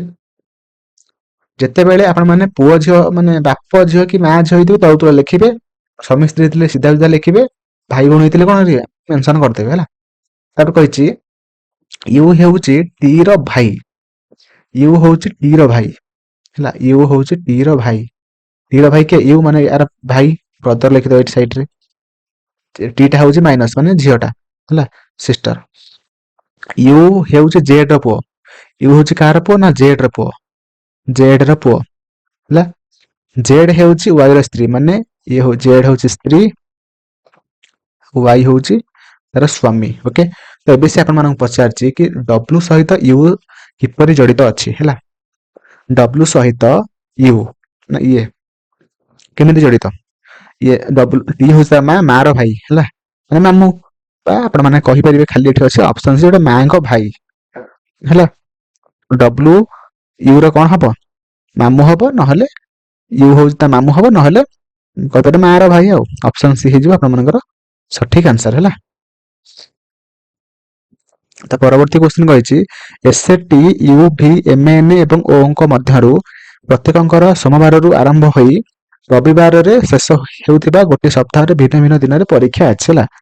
ପରୀକ୍ଷା ଅଛି ୟୁ ଓ ଭି ଦେଖନ୍ତୁ ଆପଣମାନେ ଫାଷ୍ଟ କଣ କରିବେ ନା 7ଟା କାର୍ଡ ଆଣିଦେବେ, 4 5 6 7 ହେଲା। ଫାଷ୍ଟ ଲେଖିଦେବେ ମଣ୍ଡେ, ମଣ୍ଡେରୁ ଷ୍ଟାର୍ଟ ହେଇଛି, Tuesday, Wednesday, Thursday, Friday, Saturday, Sunday. Okay, ତ ଏବେ ସେ କଣ କହିଛି ୟୁ ଓ ଭି ଙ୍କ ମଧ୍ୟରେ କେବଳ 3 ଜଣଙ୍କର ପରୀକ୍ଷା ଅଛି। ହଁ ଥାଉ, ଆପଣମାନେ ଫାଷ୍ଟ ଦେଖି ମାନେ ପରମାନେଣ୍ଟ ମାନେ ପର୍ଟିକୁଲାର ଡେଟରେ କାହାର ଦେଇଛି ଫାଷ୍ଟ ଦେଖିବେ ହେଲା। କଣ କରିବେ ନା ସପ୍ତାହର ଶେଷ ଦିନରେ ଭି ଙ୍କ ପରୀକ୍ଷା, ମାନେ ସପ୍ତାହର ଶେଷରେ ମାନେ ଲାଷ୍ଟରେ ଭି ଅଛି, ଏଟା ଦେଖିଦେଲେ ପର୍ଟିକୁଲାରଟା। ତାପରେ କହିଛି ଏସ୍ ଓ ଟି ଙ୍କ ମଧ୍ୟରେ କେବଳ ଜଣେ ବ୍ୟକ୍ତିଙ୍କର ପରୀକ୍ଷା ଅଛି ହେଲା, ଏଟା ଥାଉ। ଏମ୍ ଙ୍କ ଠିକ ପୂର୍ବ ଦିନ ଓ ର ପରୀକ୍ଷା ଅଛି ଏବଂ ଶୁକ୍ରବାର ଦିନ ଏନ୍ ଙ୍କର ପରୀକ୍ଷା ନାହିଁ। ତେବେ ସେ ପଚାରିଛି ଏନ୍ ଓ ଙ୍କ ମଧ୍ୟରେ କେତେ ଜଣଙ୍କର ପରୀକ୍ଷା ଅଛି। ଦେଖନ୍ତୁ ଫାଷ୍ଟ କଣ କରିବେ, ପୁଟ୍ କରିବେ ତାର ହେଲା, ଗୋଟେ ପର୍ଟିକୁଲାର ପାଇଗଲେ ତାପରେ ପୁଟ୍ କରିବେ ହେଲା। ଦେଖନ୍ତୁ ଫାଷ୍ଟ ଏଠି କଣ କହିଛି ନା ୟୁ ଆଣ୍ଡ ଭି ମଧ୍ୟରେ 3 ଜଣଙ୍କର ପରୀକ୍ଷା ଅଛି, ମାନେ ଫାଷ୍ଟ ଗୋଟେ ଜାଗାରେ ୟୁ କୁ ପୁଟ୍ କରିବେ, ୟୁ ଆଣ୍ଡ ଭି ହେଲା, 3 ଜଣଙ୍କର ପରୀକ୍ଷା ଅଛି ଲେଖିଦେଲି। ତାପରେ କଣ କରିବେ, କହିଛି ଭି ଙ୍କ ପରୀକ୍ଷା ଅଛି ସପ୍ତାହରେ, ଏଟା ଗଲା। ଏସ୍ ଓ ଟି ମଧ୍ୟରେ କେବଳ ଜଣଙ୍କର ପରୀକ୍ଷା ଅଛି, ଏସ୍ ଆଉ ଟି, ମାନେ ଏସ୍ ଏଠି ଟି ପୁଟ୍ କରିଦବା ହେଲା, ଜଣଙ୍କର ପରୀକ୍ଷା ଅଛି ମାନେ ୟୁ ର ପରୀକ୍ଷା ଅଛି। ତାପରେ କହିଛି ଏମ୍ ଙ୍କ ଠିକ ପୂର୍ବ ଦିନ ଓ ର ପରୀକ୍ଷା ଅଛି ହେଲା, ତାହେଲେ ଏଇଠି ଏମ୍ ଏ ଲେଖିଦବା, ତା ପୂର୍ବ ଦିନ ଓ ର ପରୀକ୍ଷା ଅଛି ହେଲା। ତାପରେ କହିବା ଏନ୍ ର ଶୁକ୍ରବାର ଦିନ ପରୀକ୍ଷା ନାହିଁ, ମାନେ ମଣ୍ଡେରେ ଅଛି ପରୀକ୍ଷା, ବାସ୍ ଏଠି ଏନ୍ ର ପରୀକ୍ଷା ଅଛି, ଆଉ ଶୁକ୍ରବାର ଦିନ ନାହିଁ ମାନେ ମଣ୍ଡେରେ ପରୀକ୍ଷା ଅଛି ହେଲା। ତାପରେ ଏବେ ପଚାରିଛି ଆପଣମାନଙ୍କୁ କ୍ୱେଶ୍ଚିନ୍ କି ଏନ୍ ଓ ମଧ୍ୟରେ କେତେ ଜଣଙ୍କର ପରୀକ୍ଷା ଅଛି, ଏନ୍ ଏଇଠି ରହିଲା ଓ ଏଇଠି ରହିଲା, ମାନେ ଭିତରେ 3 ଜଣଙ୍କର ପରୀକ୍ଷା ଅଛି। ତ ଅପସନ ସି ହେଇଯିବ ଆପଣମାନଙ୍କର ସଠିକ ଆନ୍ସର ହେଲା। ତ ପରବର୍ତ୍ତୀ କ୍ୱେଶ୍ଚିନ୍ ଏଠି ଯିବା, କହିଛି ଇଂରାଜୀ ବର୍ଣ୍ଣମାଳା କ୍ରମରେ ଆର୍ ଏସ୍ ଏକ ନିର୍ଦ୍ଦିଷ୍ଟ ଉପାୟରେ ଏଫ୍ ଓ କ୍ୟୁ ଏସ୍ ହେଲା। ଆର୍ ଏ ସି ଇ ଟା କଣ ହେଲା ନା ଏଫ୍ ଓ କ୍ୟୁ ଏସ୍ ହେଲା। ସେଇଭଳି ଭାବରେ ଭି ଇ ଜି ଆଇ ଟା କଣ ହେଲା ନା ଜେ ଏସ୍ ୟୁ ଡବ୍ଲୁ ହେଲା। ଯଦି ହେଲା ଏବେ ଆପଣମାନଙ୍କୁ ପଚାରିଛି ଏଲ୍ ୟୁ ଡବ୍ଲୁ ଏଇଟା କଣ ହବ, ଦେଖନ୍ତୁ ଆର୍ ଟା ଏଫ୍ ହେଲା, କେମିତି ହେଲା ପ୍ଲସ୍ 14 ହେଲା। ଆପଣମାନେ ଭିଡ଼ିଓକୁ ପଜ୍ କରିବେ, ତାପରେ କ୍ୱେଶ୍ଚିନ୍ ଗଲା ପରେ ମୋର ଆନ୍ସରକୁ ଆପଣମାନେ ଦେଖିବେ ହେଲା। ଏଟା ଓ ହେଲା ମାନେ ପ୍ଲସ୍ 14 ହେଲା ହେଲା। ହିସାବ କରି ଦେଖନ୍ତୁ 14 କି କେତେ ହେଲା, B C D E F G H I J K L M N O ବାସ୍ 14, ସବୁରା 14 ହଉଛି ହେଲା, ସବୁରା ମିଶିକି 14 ହଉଛି ହେଲା। ତ ସେଇଭଳି ଭାବରେ ଏଲ୍ ଟା 14 ମିଶିଲେ ଜେଡ୍ ହବ, ୟୁ ଟା 14 ମିଶିଲେ ୟୁ ଆଇ ହବ, ଆଣ୍ଡ ଡବ୍ଲୁ ଟା 14 ମିଶିଲେ କେ ହବ, ଆଣ୍ଡ ୱାଇ ଟା 14 ମିଶିଲେ ଏମ୍ ହବ ହେଲା। ତ ସେଥିପାଇଁ ଜେଡ୍ ଆଇ କେ ଏମ୍, ତ ଅପସନ୍ ଏ ହେଇଯିବ ଆପଣମାନଙ୍କର ସଠିକ ଆନ୍ସର ହେଲା।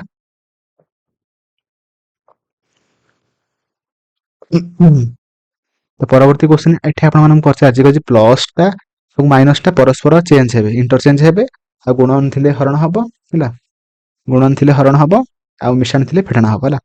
ଫାଷ୍ଟ ଲେଖିଦେବେ ଏମିତି, ଗୋଟେ ସେକେଣ୍ଡ ଖାଲି।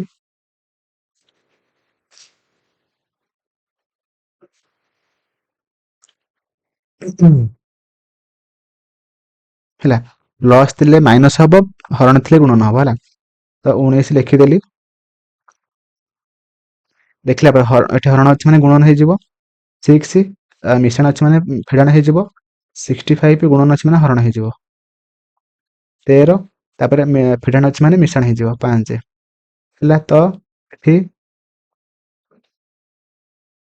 ମାଇନସ 65 13 ହେଲେ କେତେ 5 ପ୍ଲସ୍ 5 ମାଇନସ୍ 5 ପ୍ଲସ୍ 5 କଟିଗଲା 19 ରେ 6 ଗୁଣିଲେ କେତେ ନା 114 ହେଲା।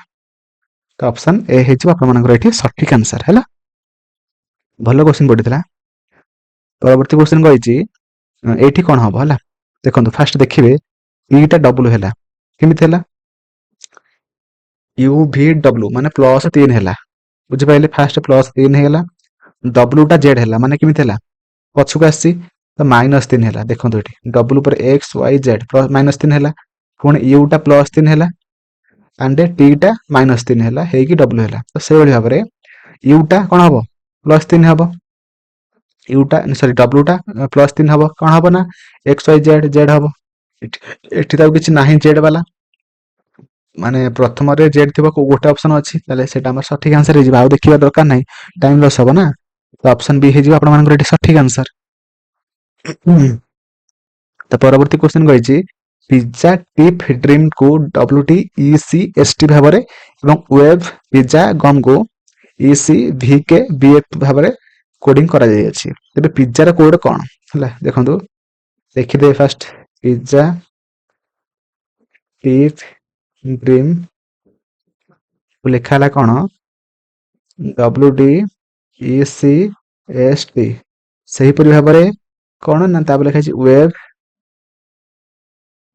ପିଜ୍ଜା କମ୍ କୁ ଲେଖା ହେଇଛି ECVKBF ତାହେଲେ ଦେଖନ୍ତୁ ଉପରେ ପିଜ୍ଜା ଅଛି ଆଉ ତଳେ ସେଣ୍ଟେନ୍ସରେ ମଧ୍ୟ ପିଜ୍ଜା ଅଛି ଏଠି ଇସି ଅଛି ଏଠି ମଧ୍ୟ ଇସି ଅଛି ତ ସଠିକ୍ ଆନ୍ସର ହେଇଯିବ ପିଜ୍ଜାର କୋଡ୍ କ'ଣ ତାହେଲେ ଆମେ ଜାଣିଲେ ତ ଅପସନ୍ ଏ ଯୋଉଟାକି ଇସି ପିଜ୍ଜାର କୋଡ୍ ତାହେଲେ କ'ଣ EC option A will be right answer. ପରବର୍ତ୍ତୀ ଆମେ କ୍ୱେଶ୍ଚିନ୍କୁ ଯିବା ପରବର୍ତ୍ତୀ କ୍ୱେଶ୍ଚିନ୍ ମୁଁ ଯେମିତି କରୁଛି ଆପଣମାନେ ସେମିତି କରିବେ ସବୁ ରିଜନିଂ କ୍ୱେଶ୍ଚିନ୍ ଅପକମିଂ ଯାହା ବି ଏକ୍ଜାମ୍ ହବ ସବୁ ଏକ୍ଜାମ୍ରେ କ୍ୱେଶ୍ଚିନ୍ ସବୁ ଠିକ୍ ହବ ହେଲା ଦେଖନ୍ତୁ ତାପରେ କହିଛି no book are magazines no book magazine तापर कहछि ऑल मैगजीन्स आर न्यूज़पेपर सब मैगजीन गुडाक सब कोन न्यूज़पेपर हैला तापर ऑप्शन माने कंक्लूजन कहछि सम न्यूज़पेपर आर मैगजीन हां ठीक अछि एटा तापर जे सम बुक्स आर न्यूज़पेपर ना एटा किछ रिलेशन नाही तो ऑप्शन सॉरी कंक्लूजन 2 टा हबो नाही तो एटी कोन सठिक आंसर कोन हबो ना ओनली कंक्लूजन 1 फॉलोज हैला तो option a will be right answer हैला। परवर्ती हम क्वेश्चन को जिबा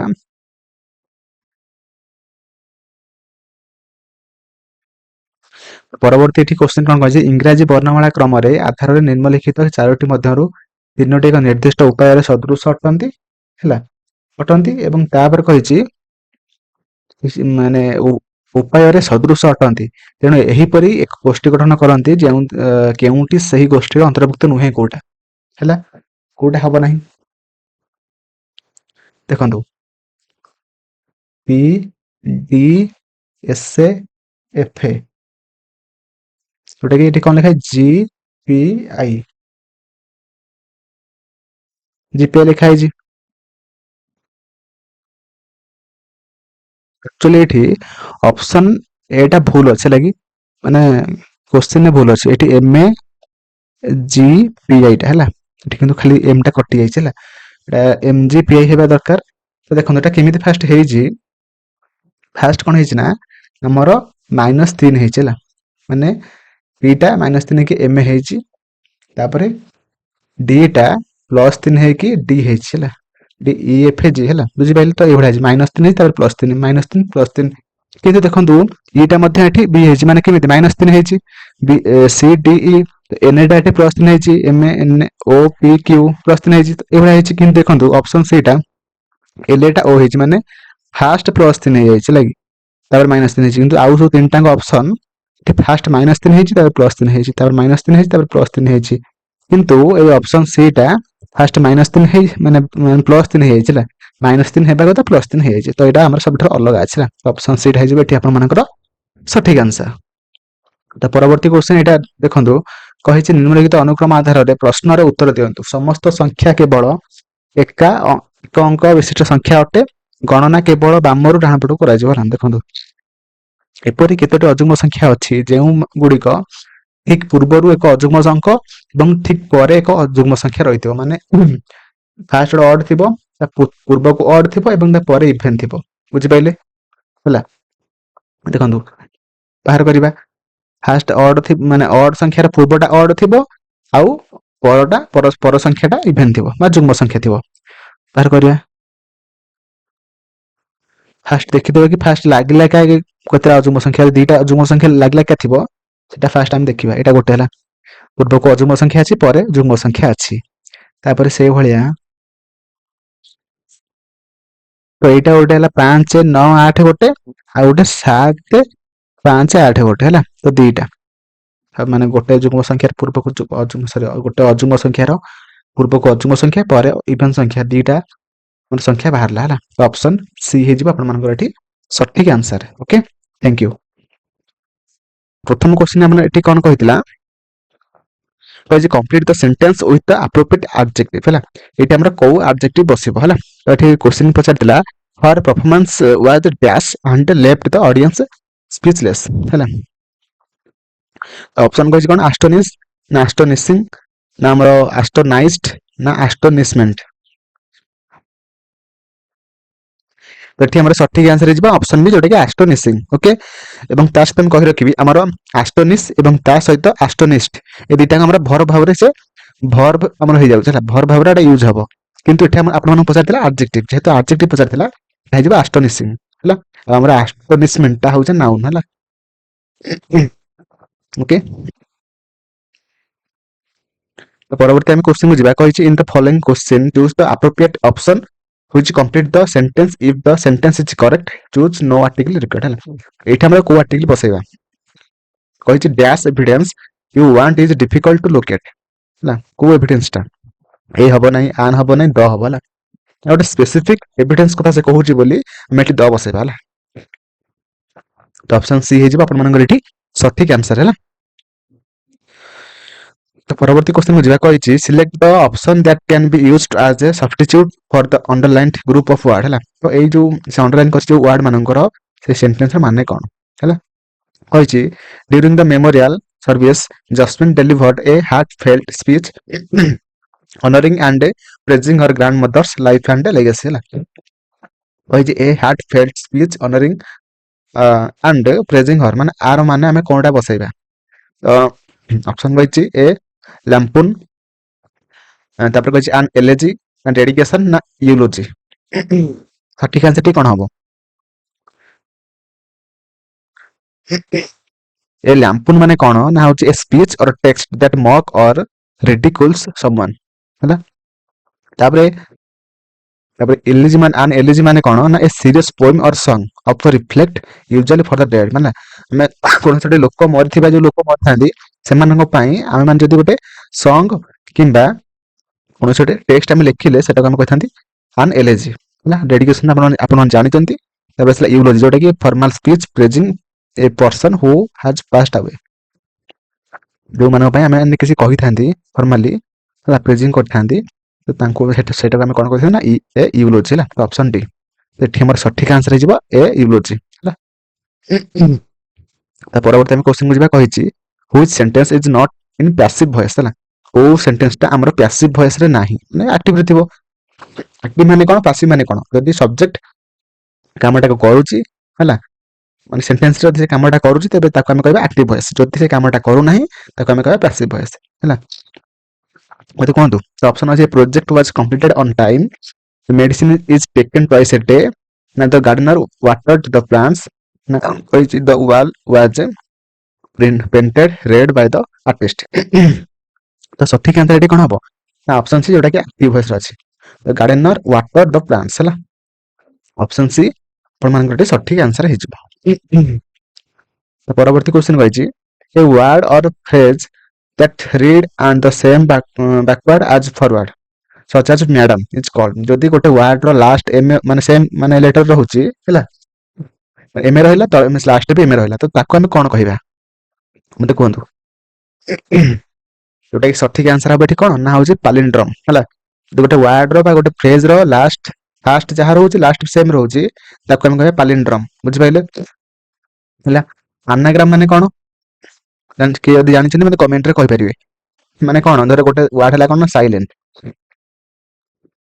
ଆଉ ଗୋଟେ ୱାର୍ଡ ହେଲା ଲିସେନ ହେଲା।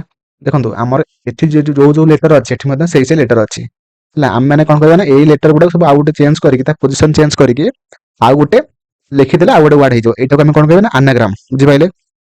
ତାପରେ ଆସିଲା କଣ ହୋମୋନିମ୍ ହେଲା। ହୋମୋନିମ୍ ମାନେ କଣ, this refer to word that share same spelling, ମାନେ ସ୍ପେଲିଂଟା ସେମ୍ ଥିବ, ପ୍ରୋନାଉନ୍ସିଏସନ ମଧ୍ୟ ସେମ୍ ଥିବ ଏବଂ ତା ସହିତ ଡିଫରେଣ୍ଟ ମିନିଂ ଥିବ ହେଲା।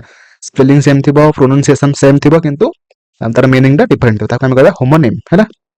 ତାପରେ ଆସିଲା ଆକ୍ରୋନିମ୍ ହେଲା। ଆକ୍ରୋନିମ୍ ମାନେ କଣ, ଯେମିତି ଆମର ସବୁ ଆବ୍ରିଭିଏସନ ଗୁଡା ସେମିତି ହେଲା, ଯେମିତି ନାସା ହେଲା, ତ ସେଇଭଳିଆ ସର୍ଟ ଫର୍ମ ଗୁଡାକୁ ଆମେ କହିଥାନ୍ତି ଆକ୍ରୋନିମ୍ ହେଲା। ତା ପରବର୍ତ୍ତୀ କ୍ୱେଶ୍ଚନ କହିଛି ଫର ଦ, ଏଠି ଆଣ୍ଟୋନିମ୍ ପଚାରିଛି ହେଲା। ଏଇ ୱାର୍ଡର ଆଣ୍ଟୋନିମ୍ ପଚାରିଛି, କହିଛି her behaviour was so erratic that the teacher struggled to predict how she would act next ହେଲା। ତ ଅପସନ ଏଠି କହିଛି ଅନପ୍ରେଡିକ୍ଟେବୁଲ, ଇରେଗୁଲାର, କନସିଷ୍ଟେଣ୍ଟ ନା ଭୋଲାଟାଇଲ। ଇରେଟିକ ର ଆଣ୍ଟୋନିମ୍ କଣ, ଦେଖନ୍ତୁ ଅନପ୍ରେଡିକ୍ଟେବୁଲ, ଇରେଗୁଲାର ଆଣ୍ଡ ଭୋଲାଟାଇଲ, ଏ ତିନିଟାଙ୍କ ଆମର ତାର ସରି ଇରେଟିକ ର ମାନେ କଣ ନା ସିନୋନିମ୍ ହେଇଯାଉଛି, କିନ୍ତୁ ଆମର କନସିଷ୍ଟେଣ୍ଟ ଯୋଉଟା କି ଆମର କଣ ଆଣ୍ଟୋନିମ୍ ହେଇଯାଉଛି ହେଲା। ତ ଅପସନ ସି ହେଇଯିବ ଆପଣଙ୍କର ସଠିକ ଆନ୍ସର। କହିଛି the scholar published a work of superficial analysis which ignored the deeper issue ହେଲା। ତ ସୁପରଫିସିଆଲ ର ଆଣ୍ଟୋନିମ୍ କଣ, ତ ଏଠି ଅପସନ କହିଛି ସ୍ୟାଲୋ, କସ୍ମେଟିକ, ଇନ ଡେପ୍ଥ ନା ଟର୍ସରୀ। ସଠିକ ଆନ୍ସର ଏଠି କଣ ହବ, ଯୋଉଟା ଦେଖନ୍ତୁ ଆମର ସୁପରଫିସିଆଲ ମାନେ କଣ, ଲ୍ୟାକିଂ ଡିପ୍ ଆନାଲିସିସ୍, ମାନେ ଡିପ୍ ପର୍ଯ୍ୟନ୍ତ ଆମେ ଯିବା ନାହିଁ, ଖାଲି ଉପରେ ଉପରେ ଯୋଉଟା ବୁଝନ୍ତି ତାକୁ ଆମେ କହିଥାନ୍ତି ଡିପ୍, ଲ୍ୟାକିଂ ଡିପ୍ ଆନାଲିସିସ୍ ବା ଆମର କଣ ସୁପରଫିସିଆଲ। ତ ଆମେ ଦେଖନ୍ତୁ ଇନ ଡେପ୍ଥ, ଏଟା ହଉଛି ତାର କଣ ନା ଆଣ୍ଟୋନିମ୍, କିନ୍ତୁ ଆମର ସ୍ୟାଲୋ, କସ୍ମେଟିକ ଆଣ୍ଡ କର୍ସରୀ ଯୋଉଟା କି ଆମର ତିନିଟାଙ୍କ ହେଇଯାଉଛି ସୁପରଫିସିଆଲ କଣ ସିନୋନିମ୍ ହେଲା। ସେଠି ଆମର ସଠିକ ଆନ୍ସର ହେଇଯିବ କଣ ନା ଆମର ଇନ ଡେପ୍ଥ। ପରବର୍ତ୍ତୀ ଆମେ କ୍ୱେଶ୍ଚନକୁ ଯିବା, କହିଛି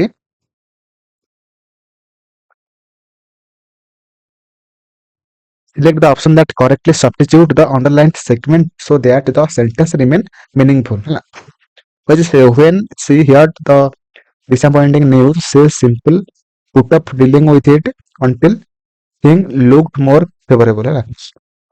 the put up dealing with it, ତ ଆର one word substitute କଣ ହବ, ତ ଫାର୍ଷ୍ଟ ଅପସନ ଅଛି called it a day, took it with a grain of salt, threw caution to the wind, ନା kicked the can down the road। ତ ସଠିକ answer ଏଠି କଣ ହବ ନା ଆମର ଅପସନ ଡି ହେଲା।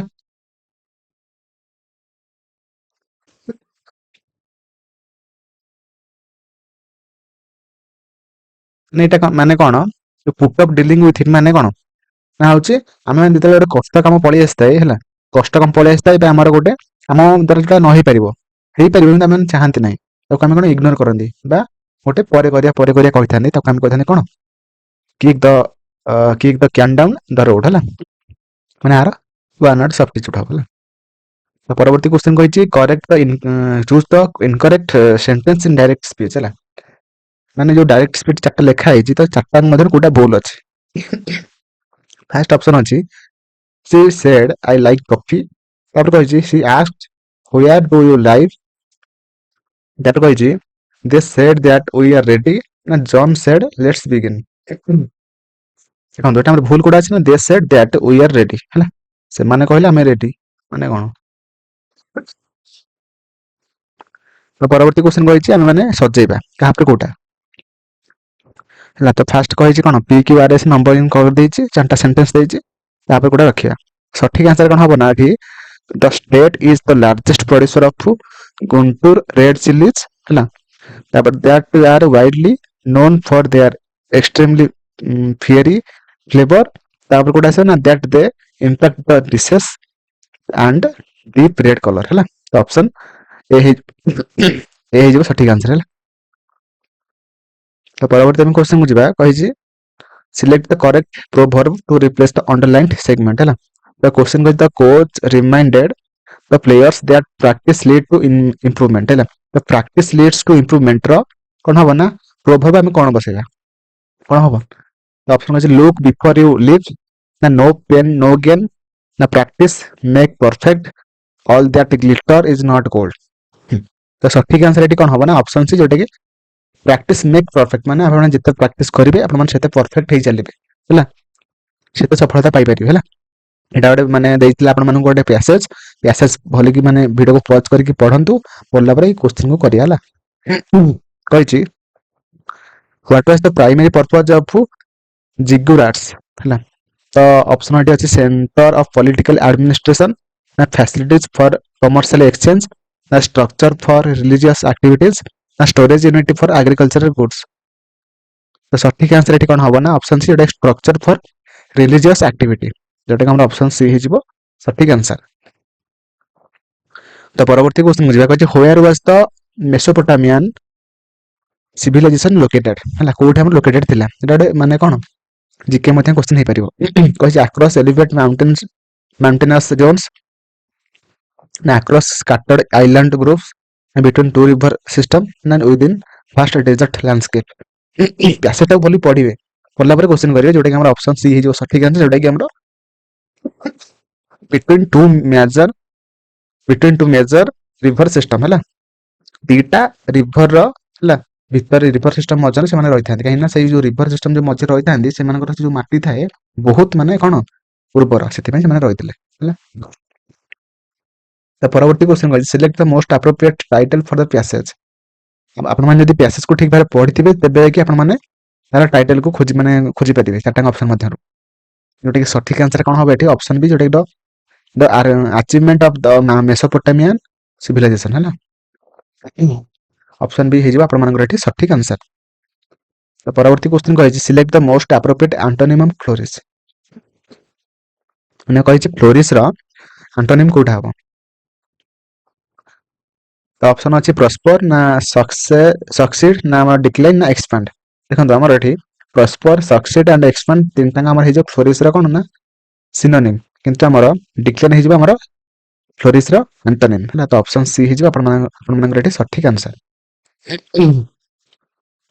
ତ ପରବର୍ତ୍ତୀ କ୍ୱେଶ୍ଚନ କହିଛି what does the passage suggest about Mesopotamia mathematical knowledge ହେଲା। ତ କୋଉଟା ହବ। ତ ଅପସନ ଅଛି it was limited to basic numerical counting, ନା it lacked application beyond agriculture. ଦେଖନ୍ତୁ ଆପଣମାନେ କ୍ୱେଶ୍ଚନକୁ ପଢିଦେବେ, ଯାଇକି ପ୍ୟାସେଜଟା ଖୋଜିବେ, ତ ଆପଣମାନେ ଠିକ ଭାବରେ କରିପାରିବେ। ତାପରେ କହିଛି it influenced system still in use today. ତ ଅପସନ ଡି କହିଛି it remained confined to local calculation. ଏଠି ସଠିକ ଆନ୍ସର କଣ ହବ ନା ଆମର ଅପସନ ସି, ଯୋଉଟା କି influenced system still in use today ହେଲା।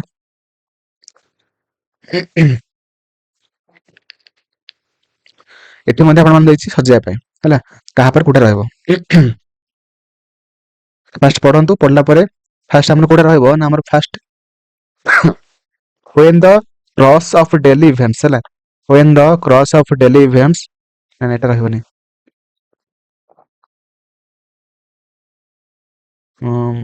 ଫାଷ୍ଟ ରହିବ କଣ ନା can you find that will quickly help you ହେଲା, help you। ତାପରେ ରହିବ get back to your priorities, ତାପରେ what beacon of excellence or ମାନେ claimer of your attention, ତାପରେ when the cross of daily events ହେଲା। ଅପସନ ଡି ହେଇଯିବ ଆପଣମାନଙ୍କର ଏଠି ସଠିକ ଆନ୍ସର।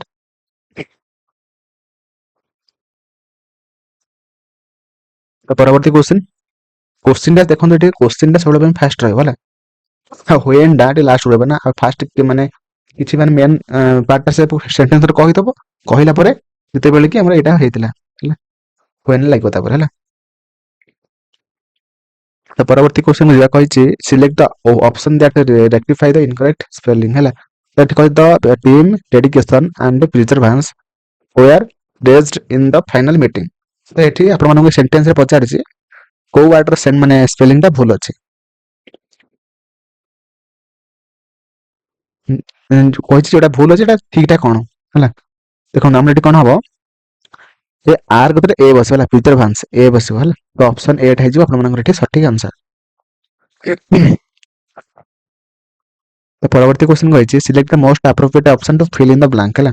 ଏଇଠି ଆମେ କଣ ବସେଇବା ଯୋଉଦ୍ୱାରା କି ଠିକ ହବ, ମାନେ ସେ ତାର ସେଣ୍ଟେନ୍ସର ମିନିଂଟା ଠିକରେ ସେ ମାନେ ଏକ୍ସପ୍ରେସ କରିପାରିବ। କହିଛି The athlete performance was truly dash setting a new world's record ହେଲା କଣ ହବ ଏଠି କଣ ହବ ନା ଆମର ହଉଛି ଅପସନ ସି ଯୋଉଟା କି ରିମାର୍କେବଲ ହେଲା ଗୋଟେ ହିଷ୍ଟ୍ରି କ୍ରିଏଟ କରିବା ସେଟା ଆମର ହେଇଯିବ କଣ ରିମାର୍କେବଲ the athlete's performance was truly remarkable setting a new world record ହେଲା ଅପସନ ସି ହେଇଯିବ ଆପଣମାନଙ୍କର ଏଠି ସଠିକ ଆନ୍ସର ତ ପରବର୍ତ୍ତୀ କ୍ୱେଶ୍ଚିନ୍ କୁ ଯିବା କହିଛି select the sentence that is in the correct form of future tense ମାନେ ଆମର ଚାରିଟାଙ୍କ ଅପସନ ମଧ୍ୟରୁ କୋଉଟା ଯୋଉଟା କି ଫ୍ୟୁଚର ଟେନ୍ସରେ ରହୁଛି କହିଛି ଫାର୍ଷ୍ଟ କହିଛି he will starting his new job next Monday ନାଇଁ we will be travel to Paris next summer ତାପରେ she will write a book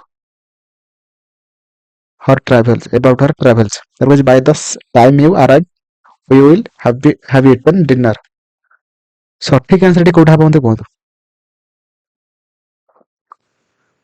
ଗୋଟେ ଅପସନ ସି ହେଇଯିବ ସଠିକ ଆନ୍ସର ଯୋଉଟା କି she will write a book about her travel ହେଲା